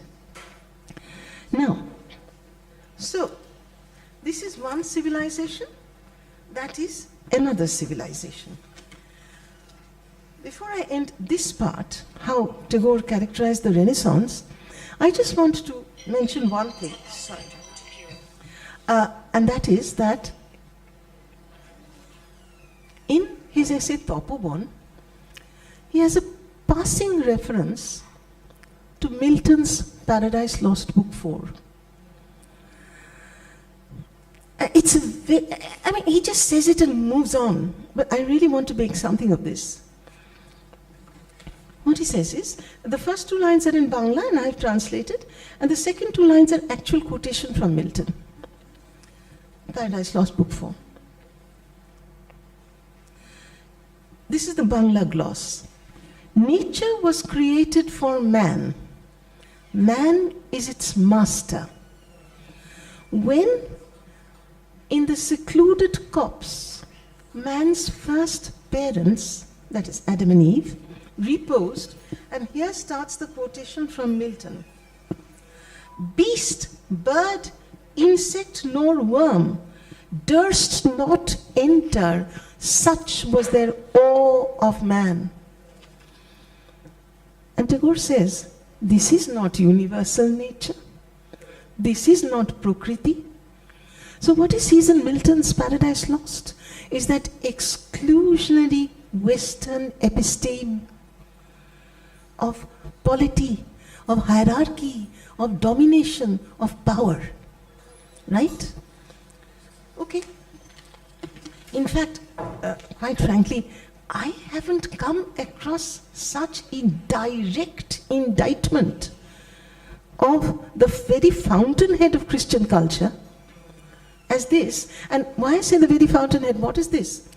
This is Genesis, the book of Genesis in the Old Testament of the Bible. And the reference is to chapter 1, verse 20, the famous chapter 1, verse 20. I will quote from the authorized version. And God said, let us create man in our likeness and in our image, and then let us give him domination over all created beings. Let me say it again. And God said, let us create man in our own likeness and our own image, and then let us give him domination over all created beings. To refer back to Professor Niladri Chatterjee's very illuminating talk, let us create man in our own likeness means man, man, man. It does not mean human being. It does not mean woman. And do you know that Milton in his divorce tracts used this line as one of the key arguments for saying, hey, God didn't create woman in his likeness. Women, beast, bird, insect, worm, all the same. all the same. Now, I have not come across such a direct indictment of Christianity and its very foundational dogma of the supremacy of man. Renaissance humanism. Yeah. Till 1974, I don't know whether you know this work, Dennis Pirages and Paul Ehrlich, who were one of the first environmentalists after Rachel Carson. They wrote this book called Ark 2, A-R-K 2, that is Noah's Ark. Yeah? And the subtitle is Social Responsibility to Environmental Initiatives. They invented the term dominant social paradigm, and they put the blame on all current environmental disasters that we are now suffering on this verse of the Genesis. Right?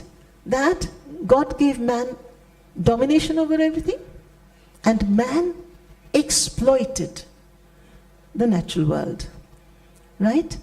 So Tagore is very aware of the way he hits out at Christianity, and this is marvelous. And we know that this is the attitude in the great Renaissance texts and paintings. Pico della Mirandola's Oration on the Dignity of Man, 1486, where Pico says that a man must be a man and not behave like a woman or a worm. I mean, if I could shoot Pico, I would, but he's not around. And then do you remember Leonardo da Vinci's masterful sketch, The Vitruvian Man? You should Google it, 1491. Here is this male figure. And hey, Professor Chatterjee, this male figure has muscles. He's got these very muscular feet planted firmly on the earth. Like, you know, you are my servant. And then he's got these outstretched arms touching the heavens. Upor dike. Touching the heavens. And that is Renaissance humanism. Right? And অত দিন আগের কথা বলছি 1910 Rabindranath hits right out at this. Now, so this is one of the contexts for his critique of the Tempest. Shakespeare খুব ভালো মানুষ, Shakespeare দারুণ কবিতা লিখতেন, কিন্তু কি করবেন ভদ্রলোক, ওর মাইন্ডসেটটা তো তৈরি, এইভাবেই উনি চিন্তা করতে পারেন, ঠিক আছে? The second context that he charts out for the Tempest is equally amazingly modern. It is capitalism. Capitalism. Now, I always thought that this connection between Renaissance expansionism, Renaissance imperialism, that is when the voyages started, you know, to Asia and Africa, and South America, that this had been identified by Immanuel Wallerstein in his famous world systems theory, especially the first volume, Capitalist Agriculture, in 1974. Let me quote to you two passages from Tagore. One is again Topovanon, 1910, when he says that, I'm paraphrasing the first bit, that when you desert universal nature for self-aggrandizement, for power, for pelf, then, and I'm quoting now, I'm translating, the appetites of man become vicious and gross. So you are thinking of polity, of power, of hierarchy, of money, and your appetites become vicious and gross. We all know about colonial exploitation. He said it in 1910. It had already started for many centuries. But the reason that he gives is philosophical, not political. That when you forget that you're part of a community, when you think that you're part of a polity, high, low, us, them, me, my other, then you become violent and gross. And as regards capitalism, the last little bit, there are interesting things here and there, but I just wanted to quote something which he wrote in English, so it's not my translation. He wrote a letter to the American novelist Upton Sinclair in September, what's the date? 12th of September 1923. And of course the letter is in English because he's writing to an American novelist. And and this is what he says. What I notice is the insidious undermining of the self when, Tagore's English phrase, and I love it. What I notice is the insidious undermining of the self when the dollar owns the man, not the man owns the dollar. That's a good one, isn't it? When the dollar owns the man and not the man owns the dollar. And then he says, I myself have just written a play on this, which is Rokto Korobi. Rokto Korobi's kotha bolchen. So he has already understood that the dollar has started owning the man, right? And this is also something he sees in Shakespeare's world. Okay, so now let's move to The Tempest. What are the contexts that he has done? The context of hierarchical polity and power, which the European civilization lusts after, and the context of capitalism. And both are exploitative agencies. Okay? So these are his two contexts. Let us now turn to his critique of The Tempest. Now, the core of the critique is to be found in a passage in Topobon in 1910. I'm translating. Yeah. Shakespeare's As You Like It is a story about exile in the wilderness. So is The Tempest and A Midsummer Night's Dream. In these stories, the characters are exiled to the wilderness. But, surprisingly, man's will and desire triumphs over all, rather than a feeling of fellowship and alliance with the spirit of the wilderness. Thank you so much. Thank you so much. I've never been so spoilt in my life. So he says, although these are stories about exile in the wilderness, what a lot of Shakespeare he'd read. I mean, even A Midsummer Night's Dream he puts in here in Topobon. Although they are exiled in the wilderness, what comes to our notice is that man's will and desire dominates and is powerful overall. Man has learned nothing from the wilderness. Man has learnt nothing from nature. All he wishes to do is either to dominate it or to escape from it. Yeah, and the last bit is really good. There are a few dots, and then it is as though man wishes to transcend universal nature and prove himself autonomous. He does not want to admit that he is also part of nature. Right? So this is from Topobon. And now let me turn to the essay Shakuntala, where he speaks specifically about The Tempest and Shakuntala, specifically about The Tempest. But the core of it is this, that though it is about an exile in nature, what did I go and do? Turned an extra page. Though it is a story about exile in nature, man has learnt nothing from nature. Nothing at all.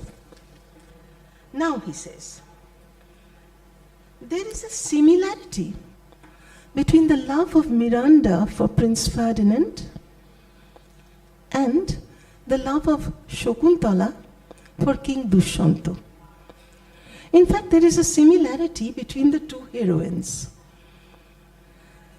Miranda was bred on the desert island, and Shakuntala was bred in the forest hermitage. But whereas Shakuntala feels pain at leaving her forest home, Miranda feels no pain at all. And then comes a lovely phrase.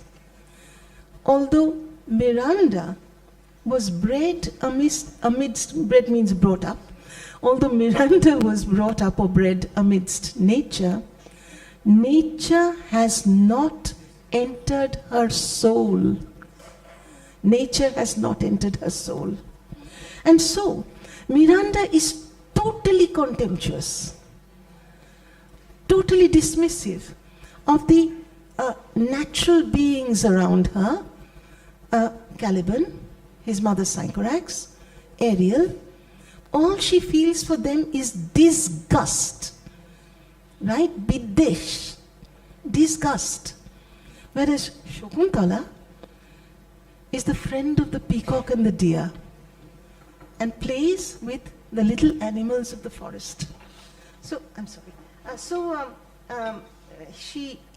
This is his main comparison between Shakuntala and Miranda, that their situations are the same. They both meet an outsider, fall in love and leave. But one has become at one with Prakriti and the other has rejected Prakriti. Now, it is not Shakespeare that Tagore is blaming. It is the culture that Shakespeare is encapsulating in this play. Obviously, Prospero comes in for a comment, which is very sharp. He will say, we've heard it before. You heard it with Ania Lumba in 1998. You did not hear it in 1902 or 1910. And this is from the essay Shakuntala, 1902. তখন কি চলছিল? A.C. Bradley, G. Wilson Knight, L.C. Knight, ওরে বাবা Shakespeare, গুরু। এই ধরনের criticism পেয়েছো? Theoretical and sharp, absolutely theoretical. Right? So what Prospero, he says, that Prospero is the epitome of the polity. Between the fortress and the Taj, he's the fortress, not the Taj. And this becomes clear from not only the way that he treats Sycorax, Caliban and Ariel. Sycorax, Caliban's mother was, locked up in the cleft of a tree or something like that.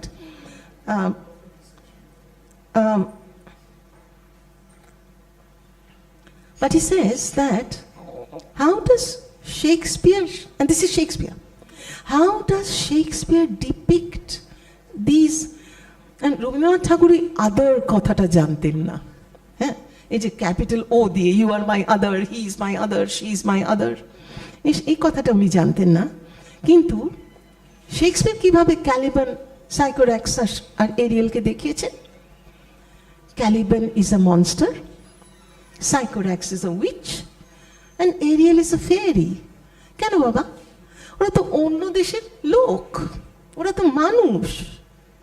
He says, and this is a nice quotation from Shakuntala, neither Miranda, my translation, neither Miranda nor Prospero have any sympathy for nature even when it appears in human form.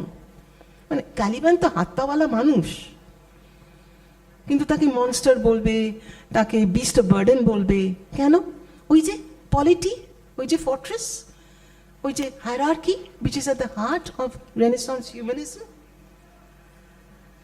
In fact, Tagore very perceptively says that there is a sullen resentment in Caliban, and that Ariel is so eager to please and it's totally fruitless. We had to wait till The Wretched of the Earth, Frantz Fanon and The Wretched of the Earth, to hear this, to get the word comprador. এসব ভাষা রবীন্দ্রনাথের ছিল না, কিন্তু থিওরিটা কিরকম বুঝে গেছেন উনি, দেখো, right? And finally, well, not only Frantz Fanon, Wretched of the Earth, what about Aimé Césaire, Une Tempête, the revolutionary Caliban? What about the Cuban author, Roberto Fernando, what was his name? Retamar, his essay Caliban, the revolutionary Caliban. And Shakespeare বলছেন, রবীন্দ্রনাথ বলছেন ওখানে যে ক্যালিবানের ভেতরে বিদ্রোহ আছে। এটা ফ্যানোর জন্য wait করতে হয়নি, হ্যাঁ, কালিবানের ভেতরে বিদ্রোহ আছে। এটা কোথায় বলেছি? শকুন্তলায়। Finally, just to round up this part, and then I have a short bit left to finish. what does he think of the tempest itself? It's the central motif, na? The tempest. How does he regard the tempest? আমার খুব মনে আছে when I was studying MA in Calcutta, যখন Venus and Adonis আমাদের পড়তে হতো, because there was a 100-mark paper on Shakespeare, তখন tempest আমাদের পড়তে হতো, and we read G. Wilson Knight. G. Wilson Knight. এবং G. Wilson Knight regarded the storm as a signifier of harmony. কি করে একটা ঝড় কি করে হারমোনিয়াস হয় না? Because of that storm, Ferdinand's ship came to be shipwrecked on Prospero's island, and Miranda met Ferdinand, and the play ended in love and romance.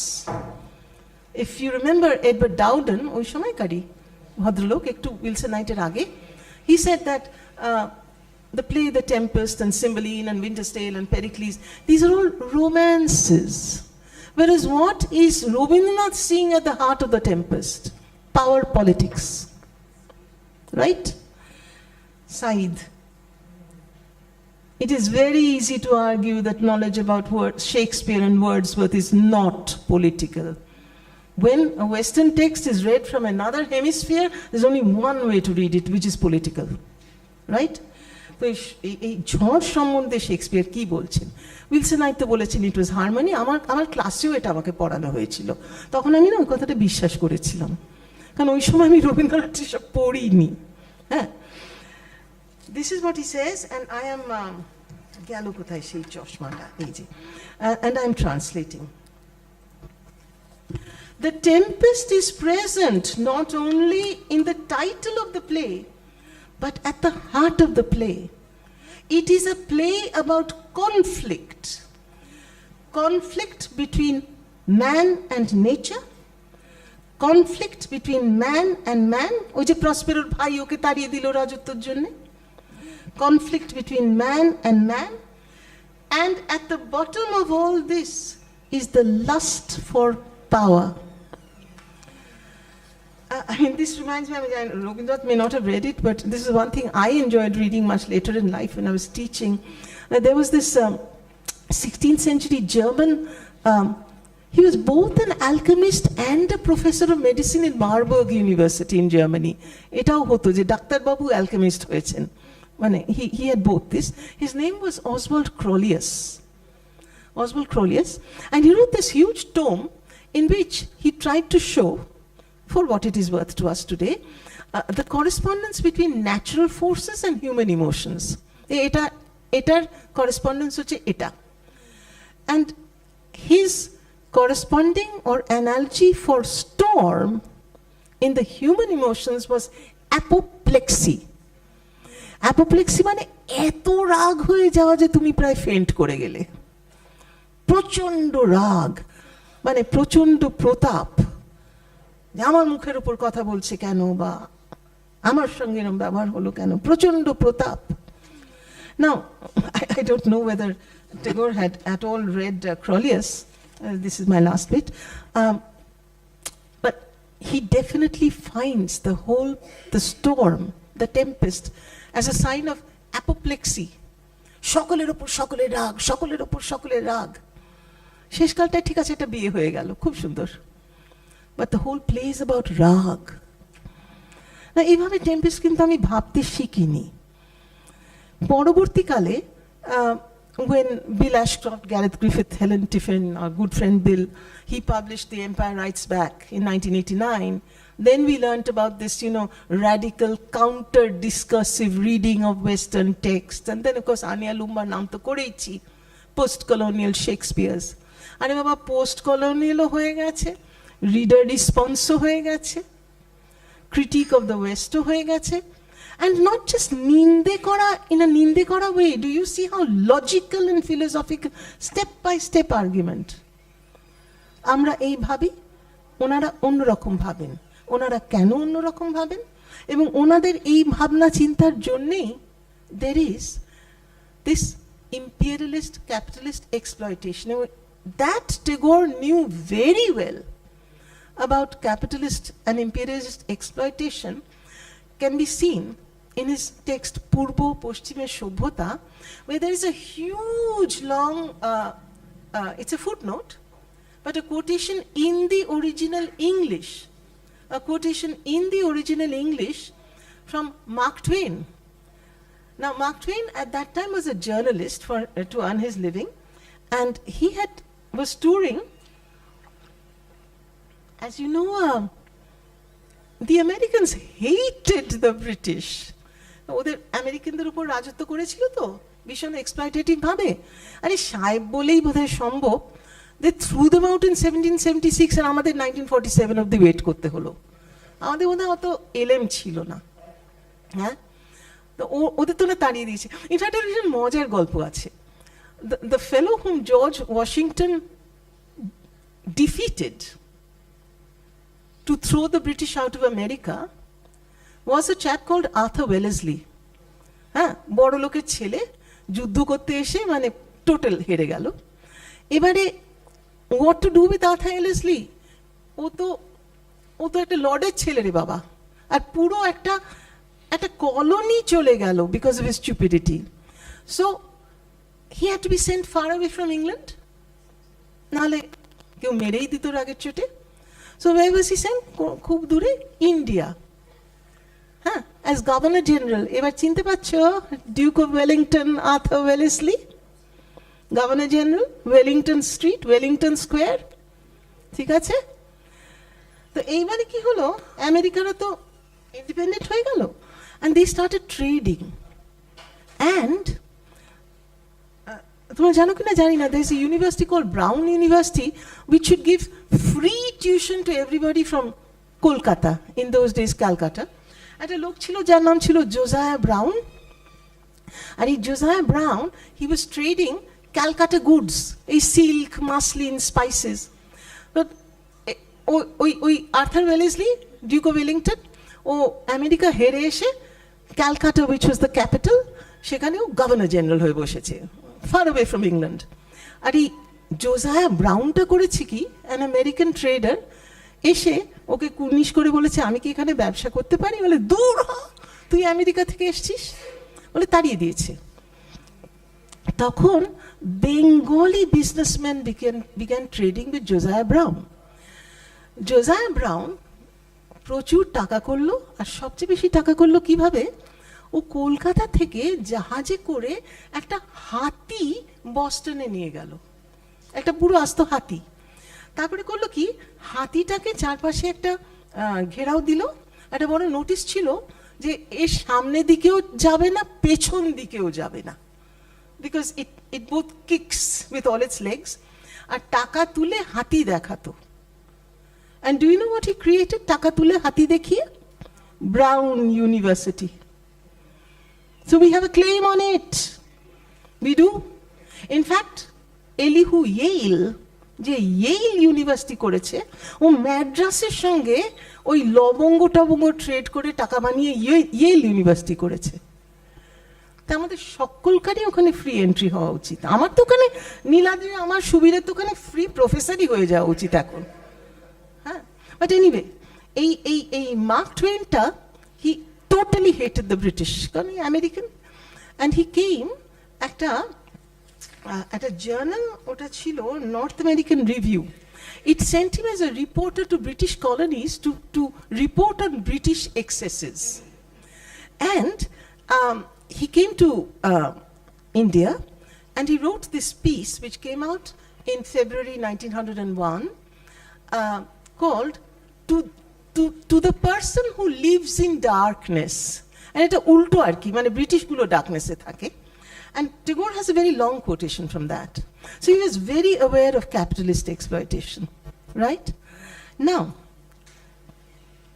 I wish to make a point, and I'm winding up now. Number one, that it is not Shakespeare that he was pulling down. He was what we today call theoretically approaching Shakespeare. And it was not just post-colonialism or reader response or his critique of humanism. Tagore is amazingly modern, or shall I say postmodern, in the way he looks at the metafictionality of history, for example. that history is not an irrefutable record of events. History is a perspective on events. যে যেখানে দাঁড়িয়ে সে সেইভাবে ঘটনাটা দেখবে. And he has a what you may call it, an essay called ঐতিহাসিক উপন্যাস, where he talks about how, and he's discussing in this Akshay Kumar মৈত্রর Sirajuddaulah এটা উপন্যাস আর Bankimchandra Chattopadhyay Rajsingha. And when he's making this very postmodern point that the aesthetics of a historical novel is very different from a historical narrative, and a historical narrative is never fact. ভদ্রলোক 1912 সালে বলে গেছেন. In fact, at the end he very jokingly says that Bharatamuni, when he was writing Natra Shastra, should have added a 10th rasa to the 9 rasas, which he calls itihasa rasa. The aesthetics of representing history, right? Now, my final point.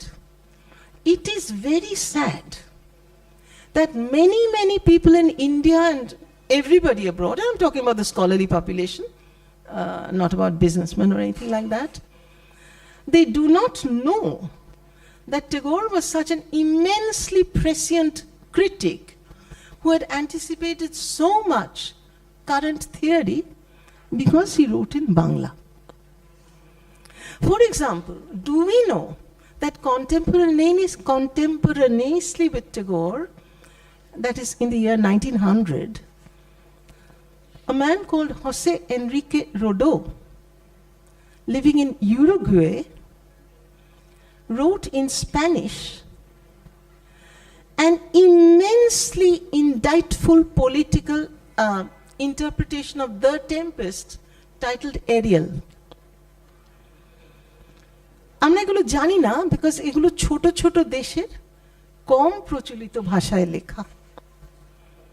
So I now have a little suggestion for Sister Nivedita University. May I, Shubir? And the organizers of Salaam Shakespeare. You know, one needs to edit a book, regrettably in English translation. Otherwise it will not reach the world. It is not just countries that dominate, languages also dominate. Yeah? And I would suggest as the title, Salaam Shakespeare, that lovely multicultural title that you have. Shakespeare from the vernaculars of the global south. How will you do it? Get all your international friends. Professor Dhor knows so many people. Professor Chatterjee knows so many people. Say somebody from South Korea. I know a very good scholar in South Korea. Just write us a short essay on Shakespeare criticism in your country. The world needs to know যে খালি সাহেবরাই চিন্তা করতে পারে না, আমরাও চিন্তা করতে পারি।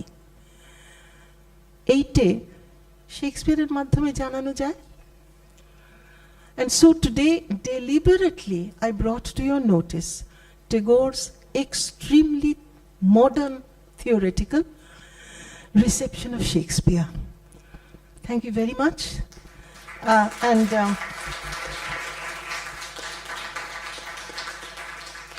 Thank you for looking after me so well. Even on Sunday, I had called Shubir, I won't be able to do it, my voice is shaking. And he said, no, let us wait 2 days. So thank you, Shubir, for making me wait 2 days. Right. Keynote doesn't have any questions. হ্যাঁ, না হলে ওটা কি whole হয়ে যায়। আচ্ছা, আমি তো প্রায় মালপত্র নিয়ে ঢুকেছি, এবার মালপত্রগুলো কালেক্ট করে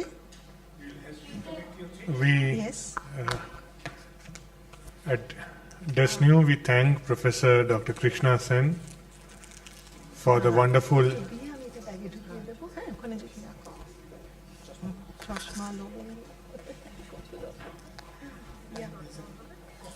Yes, which I will now. So, shall I? There are no questions. No questions for a keynote. If they want to. A keynote address doesn't have any questions as such. That's not the convention. But in case things that you really want to ask the presentation said, please go ahead. But her voice is not very mellifluous anymore today.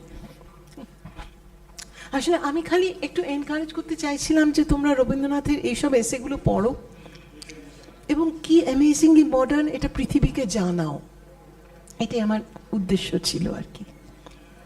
এবং তোমরা এখন অনেক publication করবে, you are young people, so you are the persons to do it. I don't think there would be questions on such a strange speech. Right. Okay. So, am I through? Vijay? Thank you, Professor Shen. We would now move into interactive session between the students, the audience, and the British Council. I would request the representatives of the British Council to kindly take over.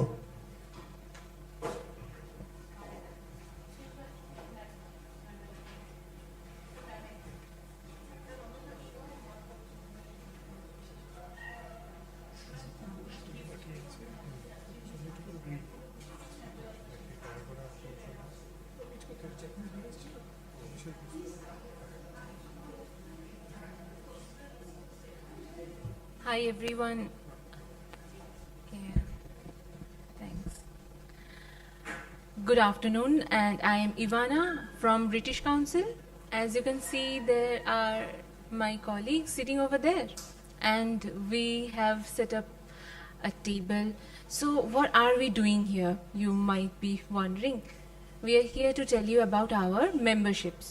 So you know British Council is in Camac Street. We have a very good library there, and we have several kinds of memberships, physical library memberships and digital library membership also. So anyone who's interested to know about the English language courses that we offer or the library membership, please come to our desk, that little table that we have set up, and we will be happy to let you know. And you can take the membership if you want right away also, if you are eager. Okay, thank you.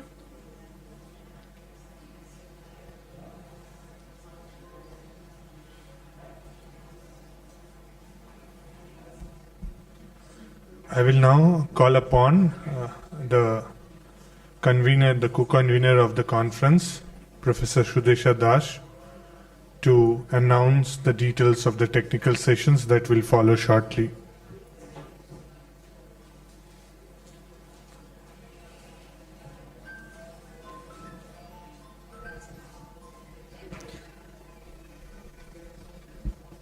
Okay, so after all these enriching sessions, we are now going to begin the first technical sessions, which are 1A, 1B, and 1C.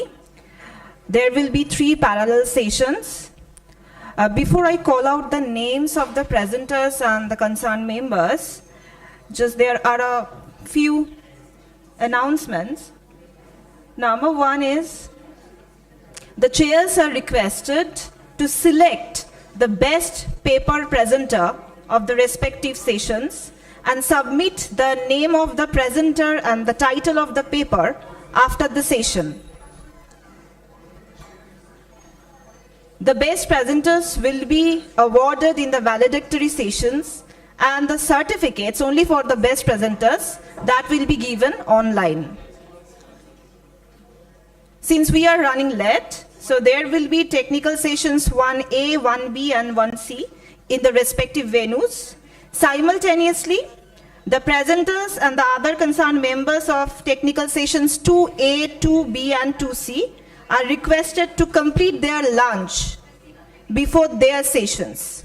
The sessions which are going to be held from 3 to 4 p.m. So the paper presenters are requested to have their lunch before that. Simultaneously, the paper presenters of technical sessions 1A, 1B, and 1C, they will be having lunch after their sessions. And once again, I'm requesting the chairs to select the best paper presenter and submit the names of the best paper presenters and the title of the paper after the respective sessions. Now I am going to call out the names of the technical paper presenters of the technical sessions. Technical session 1A, we have Ria Bera, Shoaib Akhtar Molla, Priyanka Das and Payal Dotto as our paper presenters. We will have Dr. Moni Kinkini Basu as the faculty coordinator, Shomodipto Das as the student moderator, and Bondona Maiti as the timekeeper. And the session will be chaired by Deepayon Dotto. This is going to be held here in the moot court. Technical session 1B, the venue is boardroom ground floor. The session will be chaired by Boloram Balo. Paper presenters are Chandrei Gorai and Ipshita Mondol, Aditi Khamrai, Aman Jigar Desai, Mahima Datta and Obhik Deb. Faculty coordinator is Devdatta Mitro, student moderator is Praneet Sharkar, and the timekeeper is Rupsha Mukhopadhyay. This is in the boardroom ground floor. Technical session 1C, the session will be chaired by Oritrik Dotto Chaudhary. The paper presenters are Trisha Das, Otono Kumar Roy, Geeti Maiti and Swarupa Das. The faculty coordinator will be Professor Dr. Probal Roy Chaudhary, student moderator Srijita Dotto, timekeeper Zoya Javed. And this is going to be held in Vice Chancellor's boardroom ground floor. Thank you.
কৃতি কোথায় আছে? কৃতি,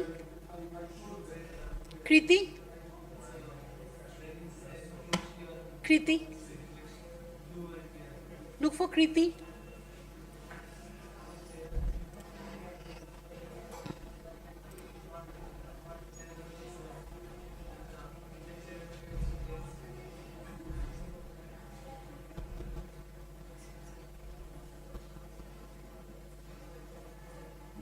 Who is the assistant here? Who is the student assistant in this venue?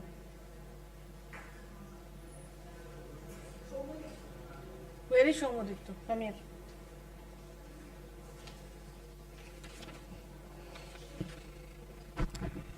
Okay, so we formally begin our technical sessions. Session 1A will be held in moot court, that is this venue.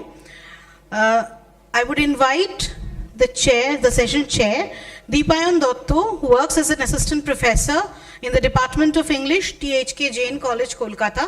He has done his MA from the West Bengal State University and is at present pursuing his PhD from Sister Nivedita University. His research interests include Romanticism, Modernism, post-colonial literature, Marxism, eco-criticism, trauma and disaster studies. We will now felicitate Deepayan.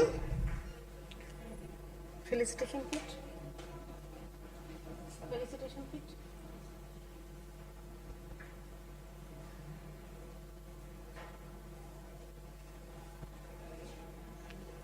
Depends, since this is the first technical session, you can understand we are technically a little, so challenged. So just sit down. We'll arrange for everything. Thank you very much. Where is the kit? Felicitation kit. Etana. Na. Okay. Kriti.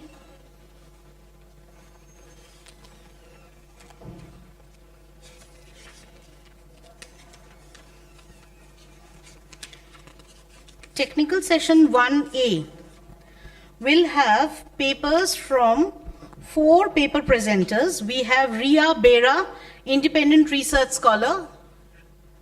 Ria, we would like you to join us this side. Pull the chairs, pull some of the chairs this side. We have Shoaib Akhtar Molla, PhD research scholar, Sister Nivedita University. We have UG student, Priyanka Das, Sister Nivedita University. And Payal Dotto, PG student, University of Calcutta.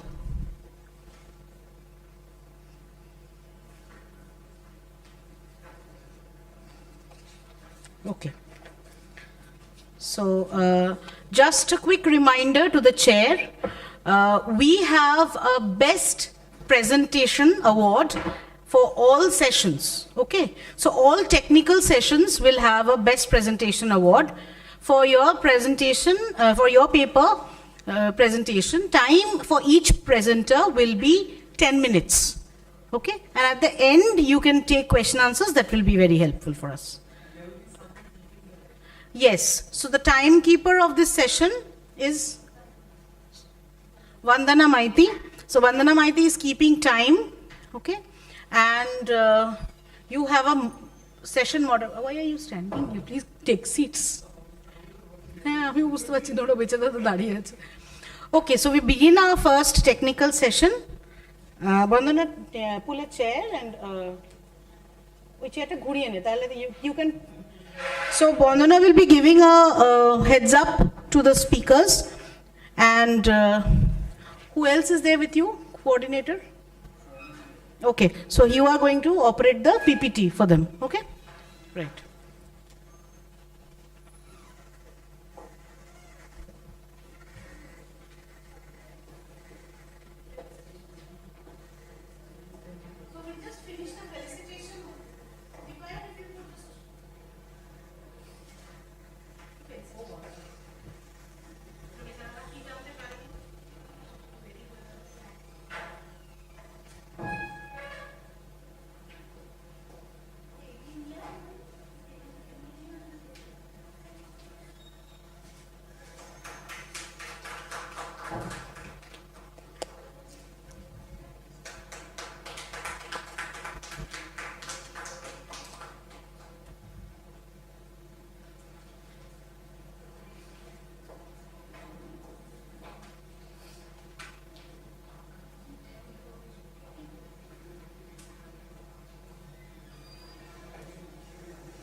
Resetting Shakespearean protagonist in the shadows of the underworld in the Bengali movie and digital adaptations.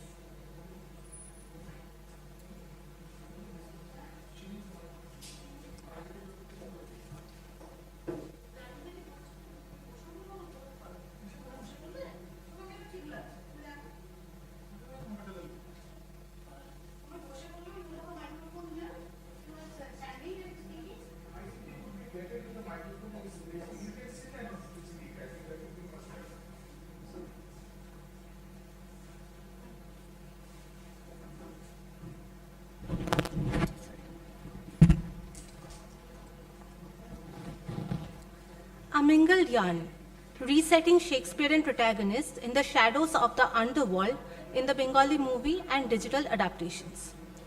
The works of Shakespeare possess a unique characteristic where the themes are fluid to such an extent that it transcends language, time, and physical locations. In the realm of Bengali cinema and web series, this landscape or interpretation is ever evolving, where the universal themes have been strikingly indigenized by switching the location from the royal courts and battlefields to the illicit domains of the criminal underworld in Bengal. This pronounced divergence from the original location not only serves an aesthetic purpose or for enhancing familiarity, this deliberate shift is more conscious movement to showcase a better symbolic location for exploring the dark internal themes like lust for dominance, personal ambitions, and repressed desires. To discern the placement of this Bengali movie and series, three seminal works, Arshinagar 2015, Zulfikar 2016, and Mondar 2021 are surveyed, which are the transcreations of Romeo and Juliet, Julius Caesar, and Macbeth, respectively. Each of these works not only localizes the plots but also possesses awareness of the socio-political and cultural conditions of Bengal, along with the internal lives of the underworld criminals as mortal humans. As such, the dirty streets, coastal villages, and syndicate provide the venue for exploring the underlying universal concerns of moral complication, corruption, marginalization, and cross-generational discord, ensuring social decay. Furthermore, incorporating the adaptation and post-colonial theories, my paper depicts how these Bengali adaptations contradict colonial aftermath and enhances pertinence. Therefore, the setting explores the overlapping impediments of good and evil, thereby justifying the Bard's statement, "The web of our life is of a mingled yarn, good and ill together," from All's Well That Ends Well. The recontextualization of the Bard's works coordinates not only just with the aesthetic needs of the adaptations, but it also acts as a means of post-colonial resistance by allowing the adapters to reclaim and mold the original narratives. These orientalized and regionalized transcreations aid in the development of a unique genre which is exclusive to both stage and screen. Therefore, it resonates with Homi Bhabha's theory of mimicry and hybridity, where the colonized people try to imitate the colonizers imperfectly, and this gives rise to a hybrid adaptation, neither completely European nor completely Bengali, because of the presence of amalgamated cultures and identities. Therefore, the placement of the mentioned films and web series in the local underworld of Bengal transforms the colonial literature into something almost the same but not quite, thereby creating a third space suitable for colonial negotiations as is viewed in all the chosen adaptations. Unlike the 16th and the 17th centuries, in the postmodern world there are no kings or no governance like such to rule or maintain the domestic amity. In a world where criminal activities are ever increasing in different forms, in such a place, this world is the most suitable. In such a scenario, the underworld plays an essential role since it comprises a shadow world with its own hierarchy of power and territorial dominion, usually led by one single person or group who can be taken to be the king or the power-holding body. It aids in depicting the underlying universal themes of ambition, corruption, and greed in a more effective manner. For example, in the placement of Zulfikar, the criminal underbelly of Kolkata provides a modern resonance to political treachery as viewed through the operation of the syndicate, which is the modern representation of Romance Senate. Furthermore, unlike the ordinary Bengali society, which seems to be calm and quiet, the underworld provides a context where regular murders and power-mongering are justified. Therefore, it justifies what Brutus said, the abuse of greatness when it disjoins remorse from power, based from Shakespeare's Julius Caesar. In this context, the setting of the underworld can also be taken as a broken home. The entire cosmos of the criminal world works as a family, and the king or the boss's most trusted man, who is almost treated as his son, always betrays him. Viewing the criminal landscape as the Bengali rotting home therefore makes the theme of betrayal more stark. Such a criminal landscape also aids in posing the same question of whether political assassinations can ever be warranted, as was posed by the bard himself. Moreover, the criminal world also forms a place where the traditional order is subverted, as most of the power mongers belong to the marginalized society. Therefore, underworld forms a place where the world is grown so bad that the wrens make prey where eagles dare not perch, from Shakespeare's Richard II. Moreover, the transition of prophecy and mythology from the original plays to the modern screen adaptations is imbibed in the folklore of the marginalized people, as viewed through the character of old hag Mojnuburi and her son Pedo, who forecast future, leading to an unescapable psychological snare in Mandar. While, on the other hand, the removal of the prophecies from Zulfikar and Arshinagar, which are based on city life, makes these adaptations closer to reality. In addition, in Mandar, the crime-laden fishing village also resonates with the eponymous character's psyche, besides depicting the lives of the marginalized fishermen. The geographically and socially alienated, foggy and dark locations of Gailpur, where Mandar is based, shows the concealed psychological thoughts and confusions of the protagonist, while the fishing occupation itself is indicative of the violence, obscuring the definitions between need and brutality, thereby justifying the witch's words, fair is foul and foul is fair, from Shakespeare's Macbeth.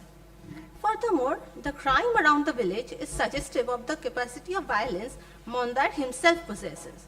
The criminal world of Gailpur thus reflects the unfiltered and savage aspects of its human residents, where people kill others mercilessly, overwhelmed by their ambitions.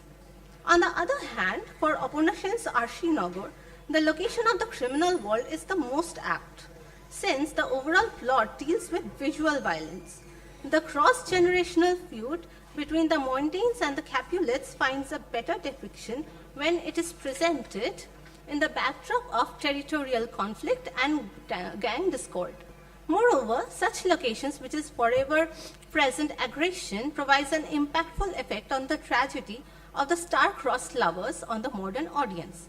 This makes the plot more believable and relevant for the modern audience. The chosen backdrop also highlights the ever-continuing communal violence in Bengal, as depicted by the families Mitters and Khan. Therefore, as viewed from the quantum discussion, it is evident that the choice of the criminal world as the backdrop for Bengali film and web series adaptations of Shakespeare does not only modernize the stories, making them relatable for contemporary audience, but also acts as a sphere where the dark desires and activities manifest themselves.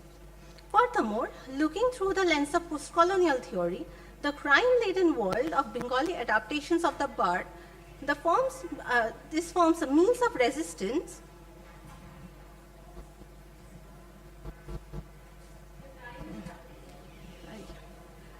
whereby the universal themes are localized to make them culturally more relevant.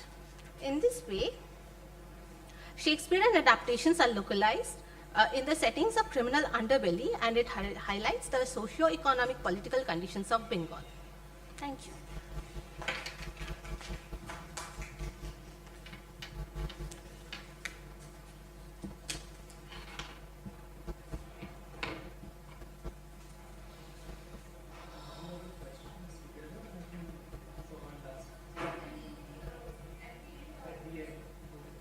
Then thank you, Priya, for your paper, where you have tried to portray how the Bengali adaptations of Shakespeare take the city as a space where the criminal underbelly is functioning. Thank you. I have a question for you, maybe in the end. So we can move on to the next.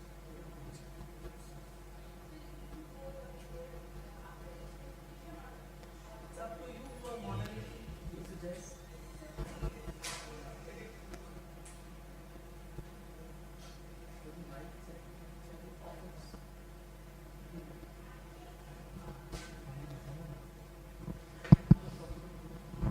Hello.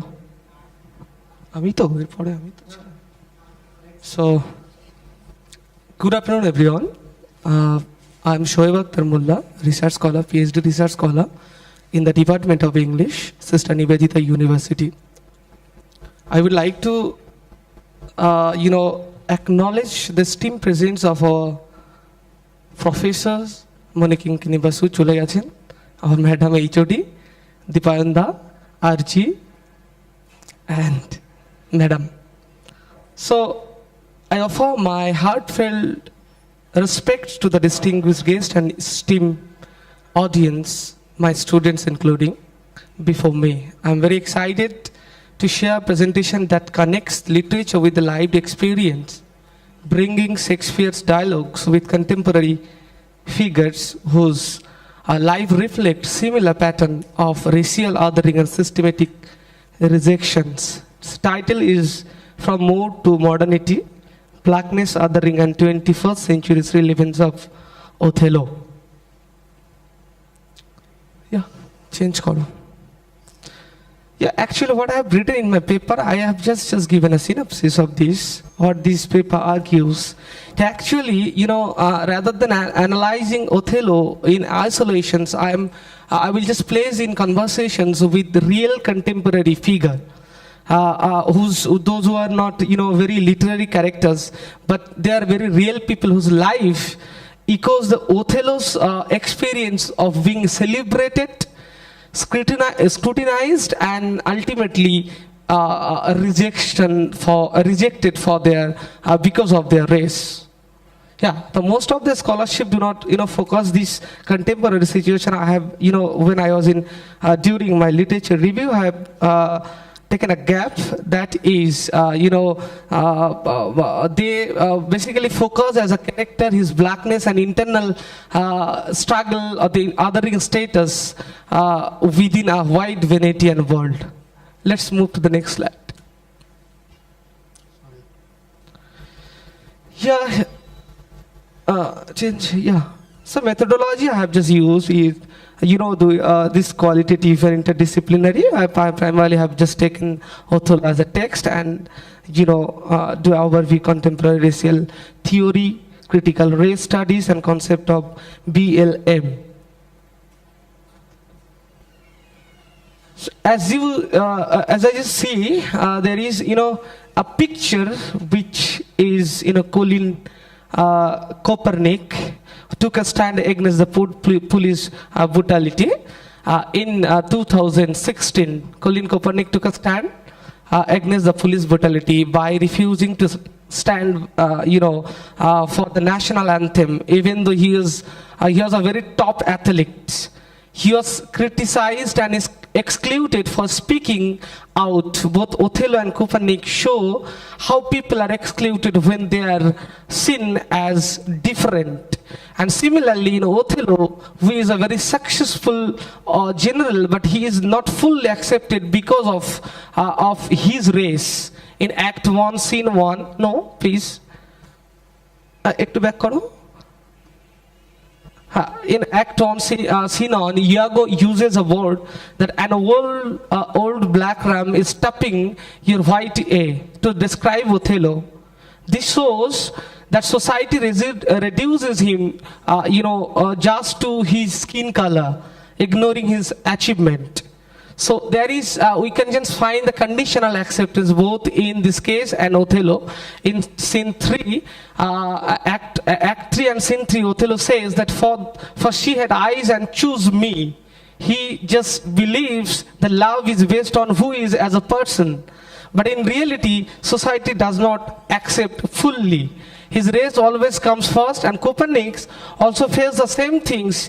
He lead his team on top, Super Bowl, NBL, American Football League, not a soccer league, this is a football league, proving his talent, but once he spoke against the, injustice, his career ended. His acceptance was conditional, as he was welcomed only if he stayed or kept silence. Next. And another picture is, the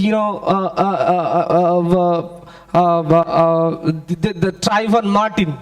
This is also Trayvon Martin, a 17-year-old Afro-American boy, was walking through a neighborhood in Florida on February 26, 2012. Wearing hoodie, though unarmed and innocent, he was followed and shot by the George Zimmerman simply for looking suspicious. And if we just look at Othello, we find that in Othello, Iago calls the same lines using racial language to make him, seem dangerous. And Othello is just for his skin color before he speaks, as seen as outsider. Trayvon's death sparked protests led to the, Black Lives Matter movement, and demanding justice and end to the racial profiling.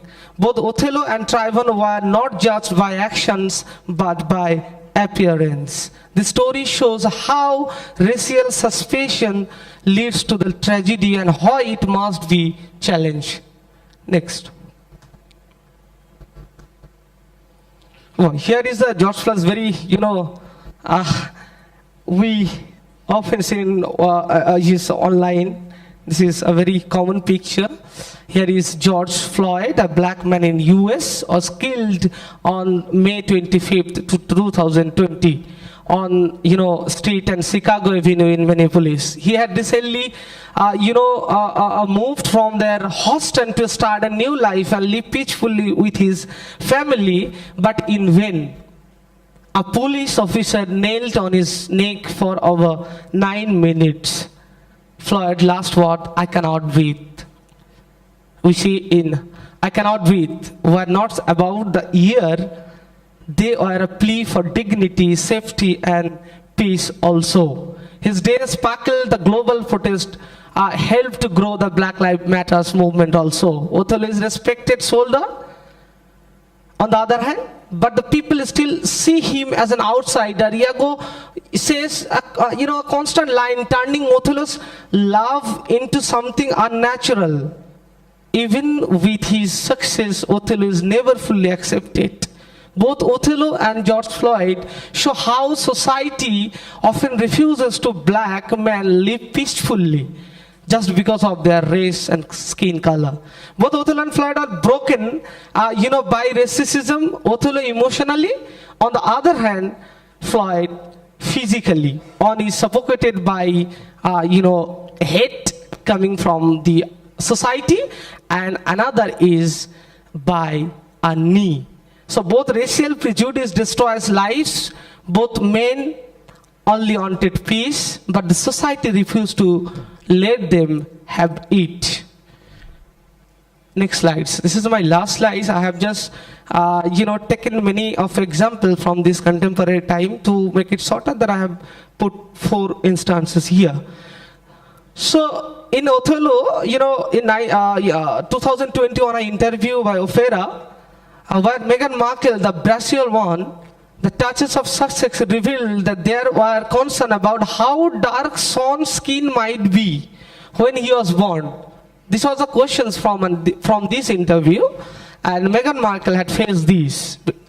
She is an American actor and philanthropist, married Prince Harry of the British royal family in 2018. Despite her status, she faced racism, questioning her place in both British society and royal family.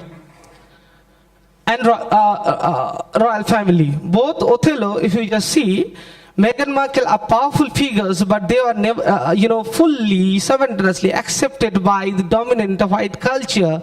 The story shows constant leveling and exclusions based on their race, on the internalized racism. When a person starts to question their worth because of how society sees him, they definitely feel and start internalizing the racism. A person is morally going to be demolished. Thus, in my full paper, we'll see how Othello is not just a tragedy of our past, but a mirror reflecting of the continuing realities of racial bias and systematic operations and psychological thought of being the other in dominant culture. And the next, that is my reference I have just taken. I will just add extra. Thank you. Thank you very much for your kind attention. Thank you. Now we conclude to our next presenter, Priyanka Das.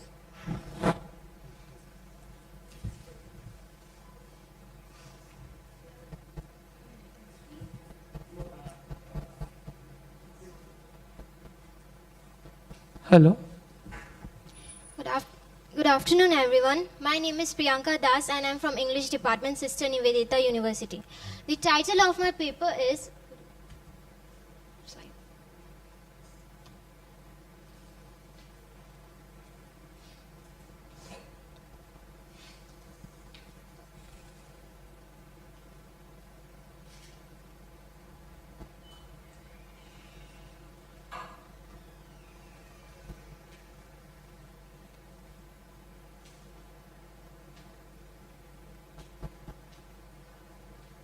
Yes, so the title of my paper is The Id of Macbeth, Analyzing Lady Macbeth's Character in Shakespeare's Macbeth.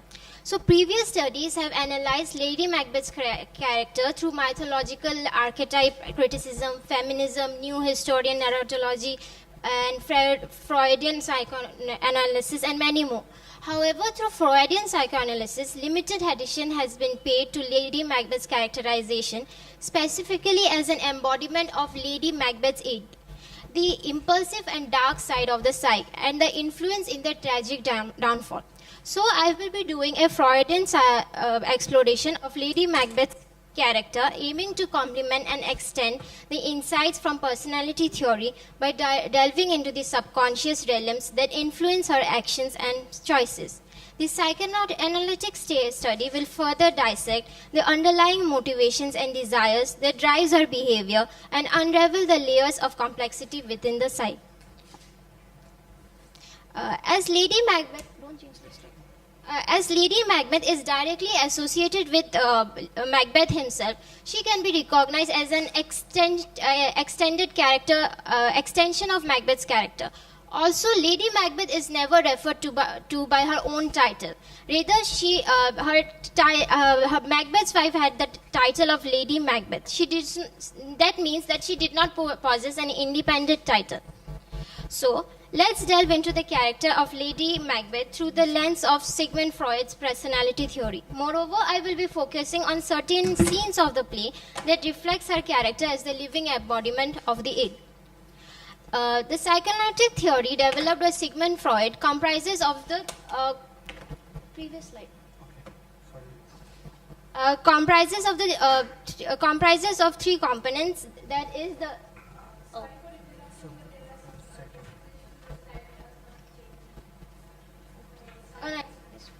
the id, ego.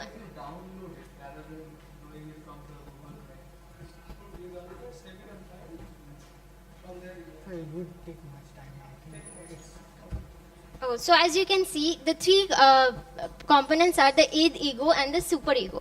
The id is the subconscious impulsive part, and it operates according to the pleasure principle.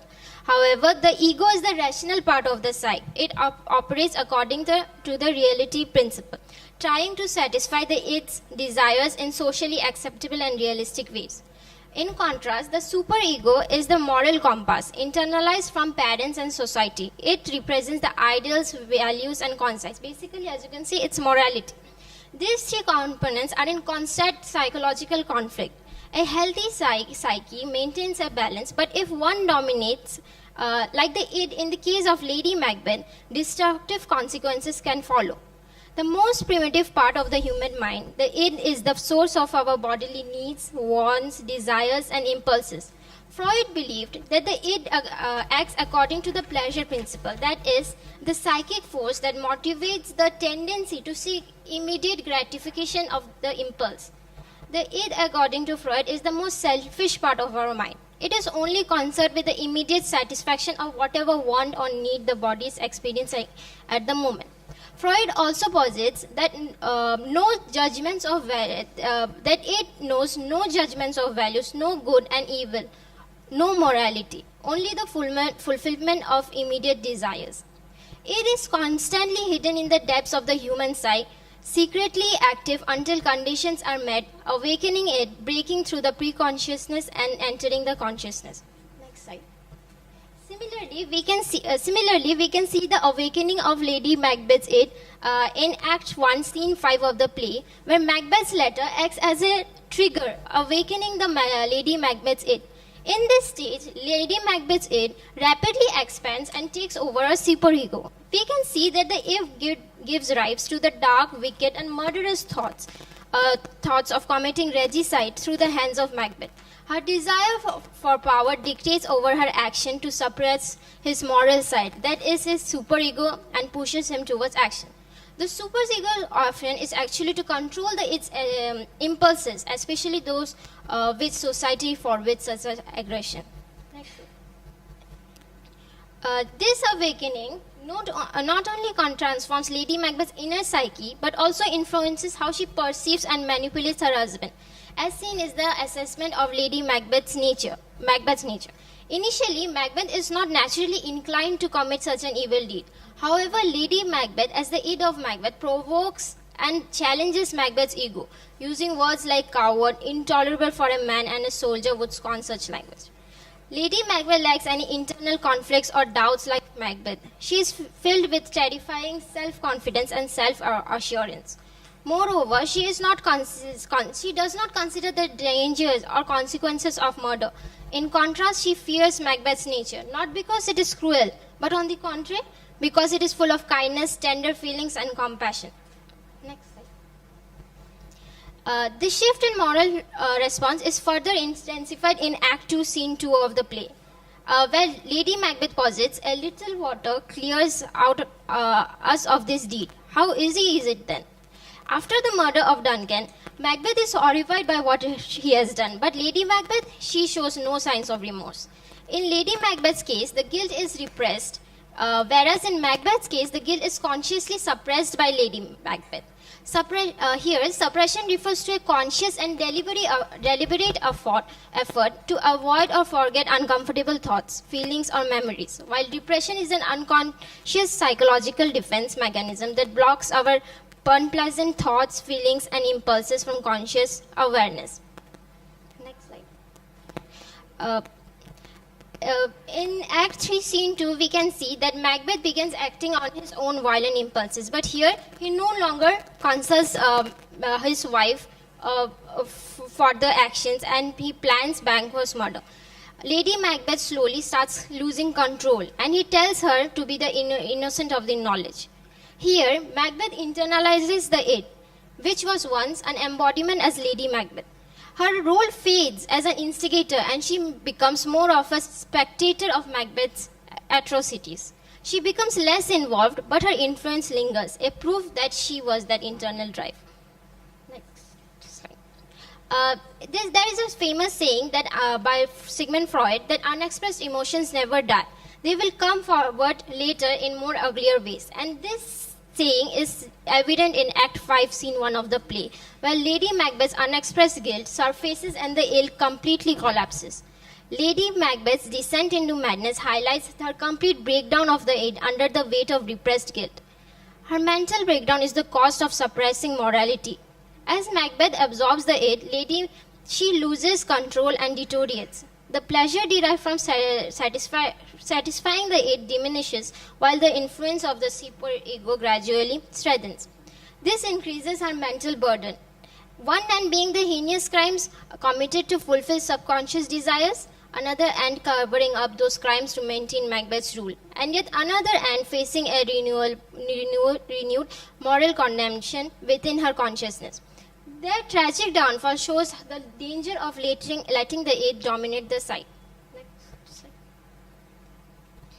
So in the end, we can say that both Macbeth and Lady Macbeth are destroyed, not just by ambition, but because of the dangerous power of the id. Freud warned us that when the id dominates the psyche, morality collapses and chaos follows. She begins as the embodiment of the inner darkness, but her fate shows us that what happens when we try to bury guilt and silence our conscience. The mind can only take too much before it breaks. Ultimately, Shakespeare does not present the wife of Macbeth as purely evil. Rather, she is a tragic figure caught in a psychological struggle she cannot win. Her desire for power awakens the darkest parts of Macbeth, but it also consumes her, revealing how unchecked unconscious desires can fracture even the strongest mind. Through Lady Macbeth's downfall, Shakespeare warns us that when the id silences the violence of conscience, the self unravels. Thank you. Thank you so much. Finally, I invite our last presenter for this panel.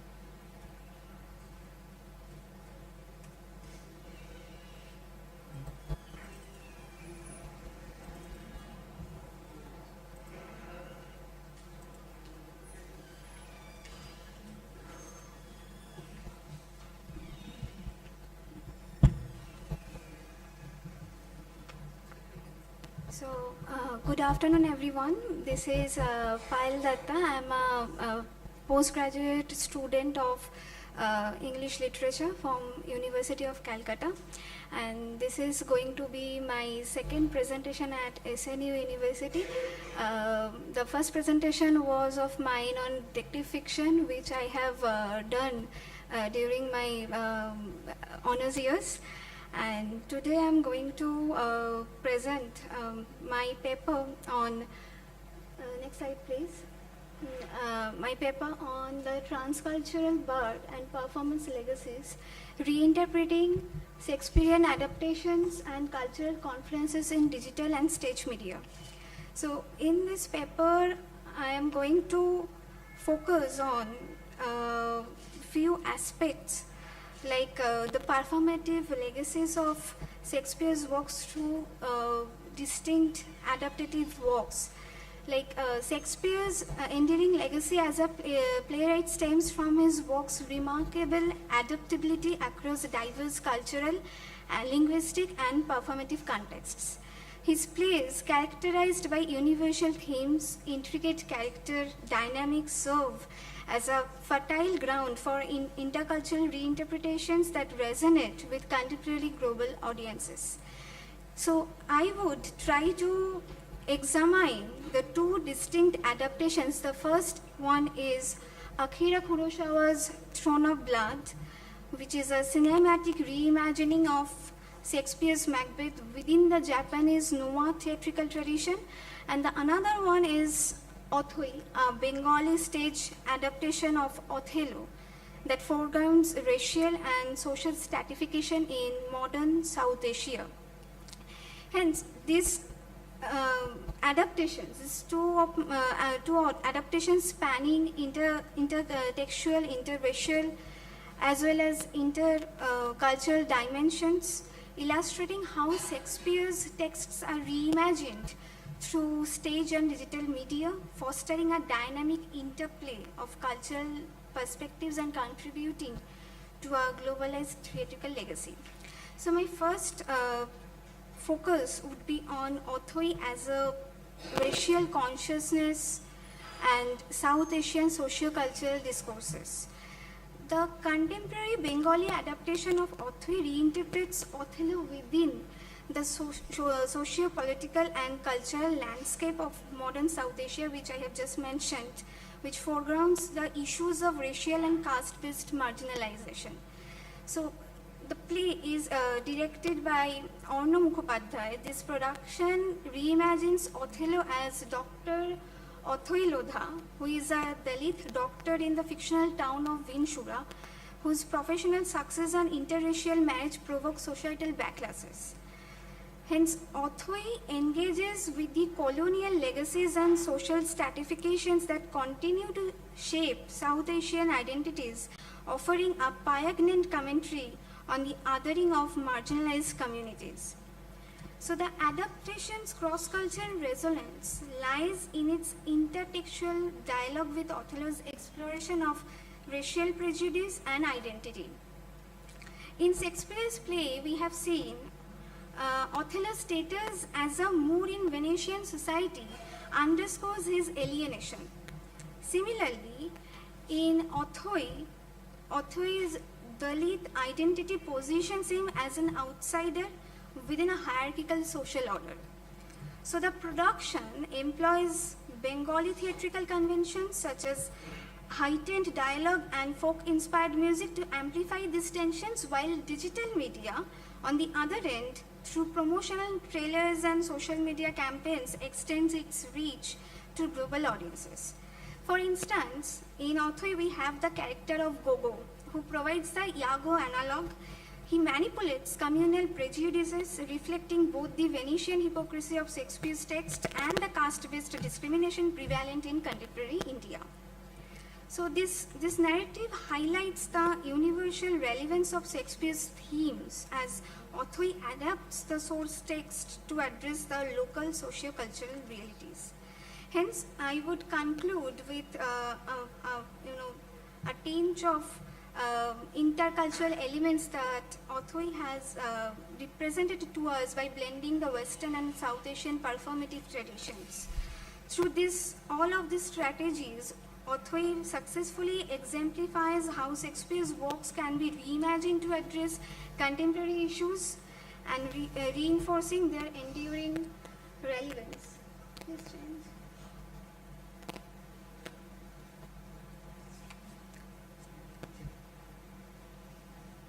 Next slide.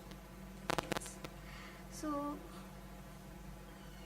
my next observation of the interweaving of Greco-Roman and Japanese noir theatrical traditions in Akira Kurosawa's film Throne of Blood, where I would find that Furusha's Throne of Blood exemplifies the transcultural potential of Shakespeare's Macbeth by transposing its narrative into the Japanese noir theatrical tradition, while also retaining echoes of Greco-Roman dramatic structures. Because Furusha reimagines the Scottish tragedy within a feudal Japanese setting, employing Noah's stylish gestures, minimalist aesthetics, and symbolic repertoires to evoke a haunting intercultural dialogue. For instance, the film's opening sequence replaces the three witches of Macbeth, as you can see in the presentation, that with a singular forest spirit, an elderly woman spinning a wheel, a potent symbol of fate rooted in Noah conventions. So this figure parallels the Greek concept or the fates who control human destiny, thereby bridging Japanese and Greco-Roman cosmologies. The spirit's cryptic prophecy, delivered through the rhythmic chants and deliberate movements, mirrors the oracular pronouncements of Greek tragedy, while its visual presentation aligns with Noah's emphasis on spiritual transcendence over naturalistic representation. Purusha's adaptations, furthermore, integrates the cross-cultural elements through its structural and thematic fidelity to Macbeth.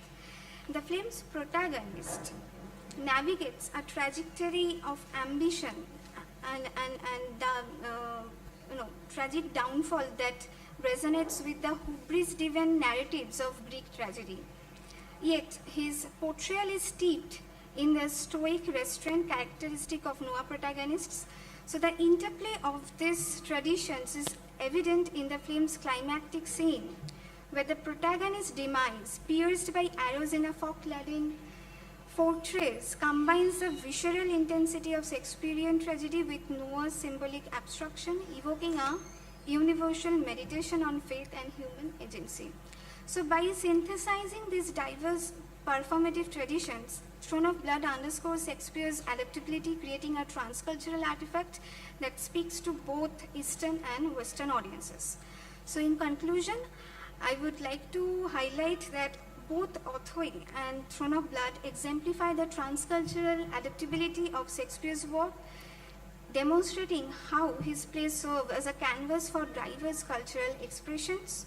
By reimagining Othello and Macbeth through regional and global lenses, these two adaptations highlight the interplay of identity, power, and fate across stage and digital platforms. Collectively, they affirm Shakespeare's enduring relevance, fostering a rich tapestry of performative practices that continue to shape global theatrical traditions. With this few remarks, I would like to sum up my presentation over here. Thank you. Thank you so much. Now we like to start our questioning session. Any questions? The sessions are open to questions to the audience. Anyone wanting to ask questions to our paper presenters? Yes, please.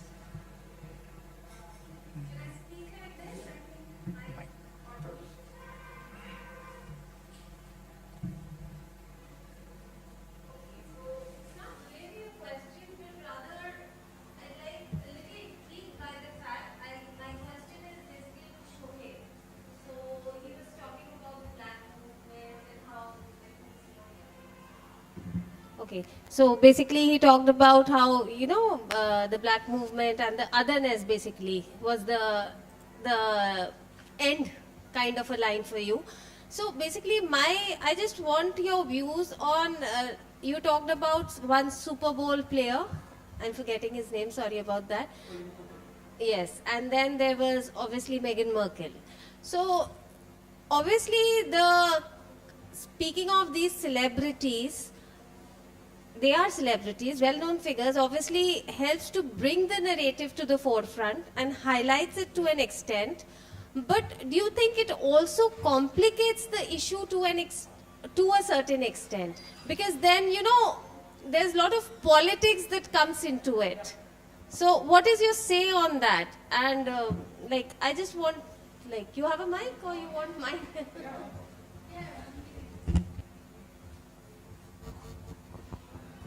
Hello. Yeah, actually, what you have just said, it's very well-framed questions and very, very relevant today. This politics. Definitely the Black Lives Matters movement, that is the victim of the politics. The political scenario in all over the world that they are actually the nominating all this from the white community, so-called white community. So they are just, we can just get a glimpse of the idea that being they are very celebrity, they are being, faced this kind of problem. So we can just imagine those who are belonging to a very down-to-earth area and a very remote area where there is no media or they are not such, so-called famous, has no famosity. So their resilience, their agony kept in silence. So actually this is a political scenario and that should be stopped here. So this is my art. Just 44 years ago, 400 years ago, what Shakespeare had written, had just given in Othello, that is still relevant today. We cannot overcome that, that problem, that burning issue. So actually, that's very relevant questions you have asked. Yeah, this is my view that should be stopped, and the political scene that is going on in the world, across the world, that is definitely somewhere political activities or the political lies. Thank you, Shoaib. Thank you, Rijadi. Any more questions?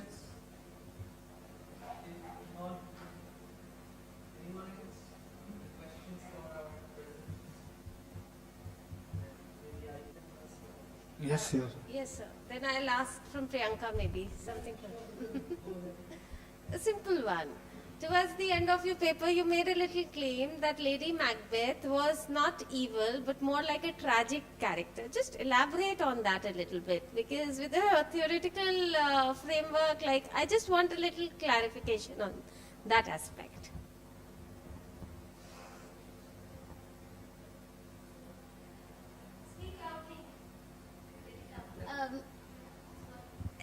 Ma'am, I think at the end of the day, I think Lady Macbeth,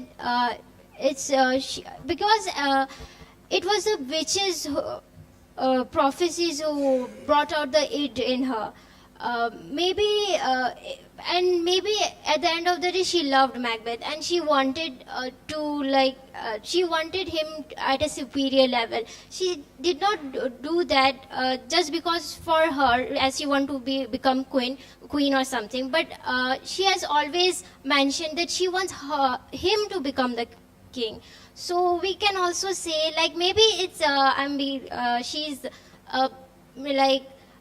she's thinking more about Macbeth than herself. So I think she's not that a tragic character. I mean, it's not much.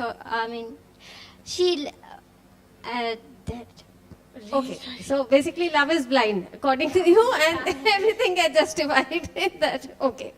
There's a comment on Lady Macbeth I remember, probably told by my teacher when he was teaching me Macbeth, that Lady Macbeth was filled with evil but not full of it. Oh, wonderful. Very well summed, I think. Yeah. Thank you, Priyanka. Thank you, ma'am. Since we are in this interaction with Priyanka, I'll ask my question to Priyanka first. I had a question for her. That very well organized paper, first of all. You kind of mentioned that interpreting this character of Lady Macbeth through Freudian lens. There's two parts of it that you spoke of. One was the projection that was there in to Lady Macbeth that Macbeth does first. And in the later part of the play, he internalizes the it. So, can you refer to any significant part of Freud's work where this projection and internalization of it Freud talks about?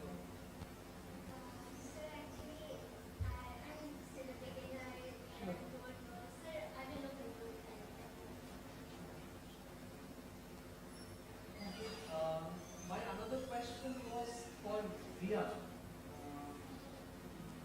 Again, very well put paper on the hybrid adaptation of Shakespeare's plays and how it becomes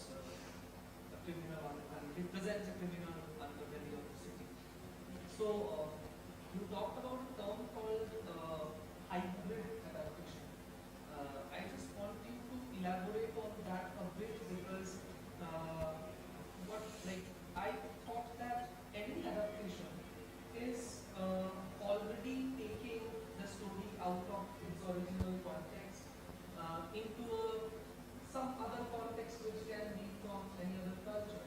So, how exactly is hybrid adaptation different from just adaptation?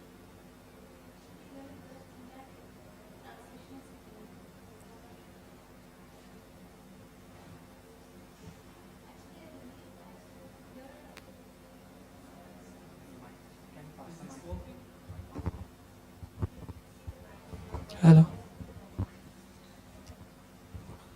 I feel that here in the digital spaces now the translations that are being happening, they are of the thematic translations. They take Bengali folklore, Bengali traditions, but the universal themes of Shakespeare, they remain the same. That's why it's hybrid. The original themes in a new context. That is adaptation. Yeah, but not all. There are other adaptations where the line-by-line adaptations are being made. Like there are dialogues and recreation of scenes. Cross-culturally, Yeah. you are Yes. Thank you. Thank you, sir. One question for Ryan also. Because no one else is asking the question, so I'm having Yeah, to sure, sir. make it a bit interactive. Towards the end of your paper, you were arguing about adaptability of Shakespeare's original play or stories. How much of this element of adaptability is depending on Shakespeare, and how much is this depending on the people who are adapting it? Let's say director. I'm done. Sir, I think this is based on the conventions. Like if we go through the narratological theory, so in narratological theory, what we see that the story or the narrative is projected or conveyed based on the conventions or the traditions that we have in different region. So here we have the multiculturalism, like in which we have separate kinds of thought process, that in which we have conveyed the story, or in which language we have directed or the projected the entire thought process, and then the adaptability comes. So I think, sir, it differs from region to region, and the thought process that we have come across in narratological theory and all. But who should we give the credit? Shakespeare, he always gets the credit. Yeah. But the people who adapt Shakespeare's stories, the director, maybe other writers who are maybe adapting the Shakespearean plays as novels, short stories, street plays, and other ways of adaptation. Who would I'm asking about your view, it's not a question. Are they missing out on some of the phrases because of the overarching canonical presence of Shakespeare that is there? Because in plays of Shakespeare, maybe Marlowe was equally canonized, then Marlowe's plays would be equally adaptable in Edison. Yeah, definitely, sir. So why does Shakespeare get all? It's very notorious to say this on his birthday.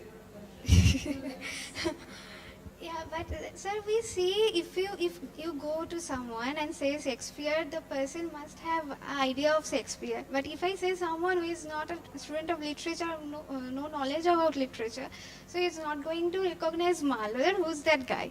So I think that Shakespeare has created a benchmark that sets.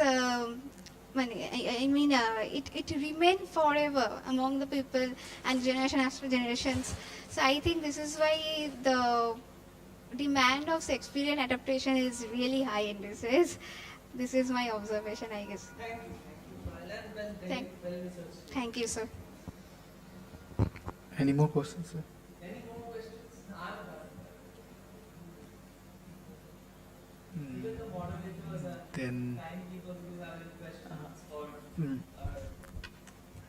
Then, mm, then we're conclude.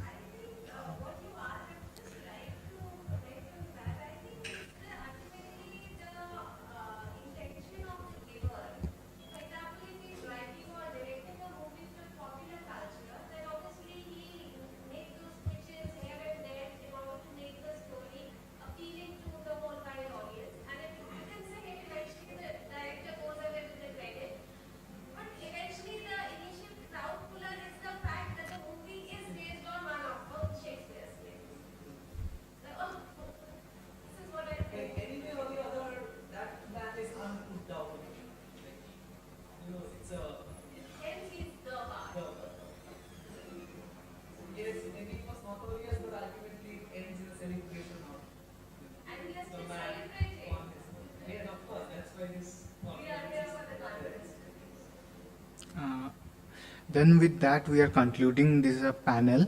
I would like to express my sincere thanks to Mr. Dipan Dotto for chairing this session and for your valuable guidance. I also thank all our presenters for their insightful and well-researched papers and the audience for their attentive participants. Thank you all again once. We now formally conclude this session. Our next sessions will start from 3 p.m. Now.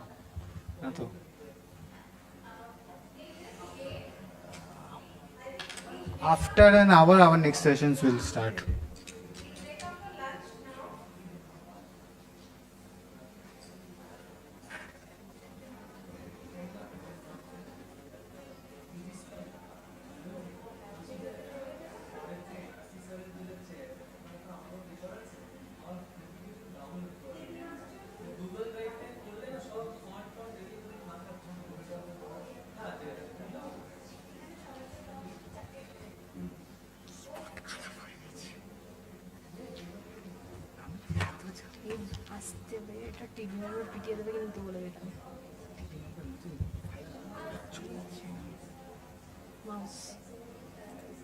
মাউজিতে চালাচ্ছিল না actually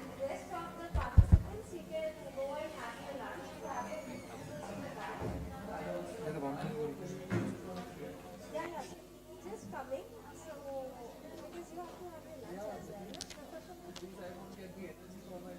Especially when I see the chair.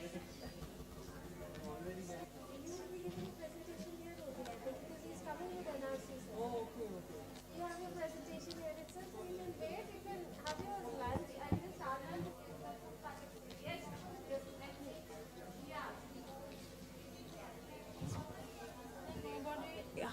Yeah, we have another technical session from 3 o'clock. So all those participants, please raise your hands who have the sessions, who are presenting a paper. Rohit sir, you. And sir, just 2 of them. There are more. Devdata and Dipan sir is here, and isn't he'll have lunch. Show me.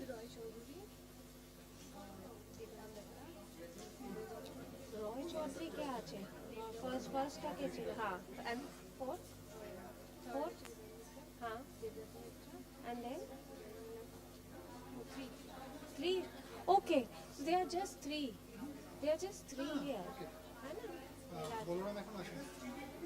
Yeah. হ্যাঁ sir আপনি India রেখেছেন বলরামের কথা হয়নি 5 minute wait করে যাও তাহলে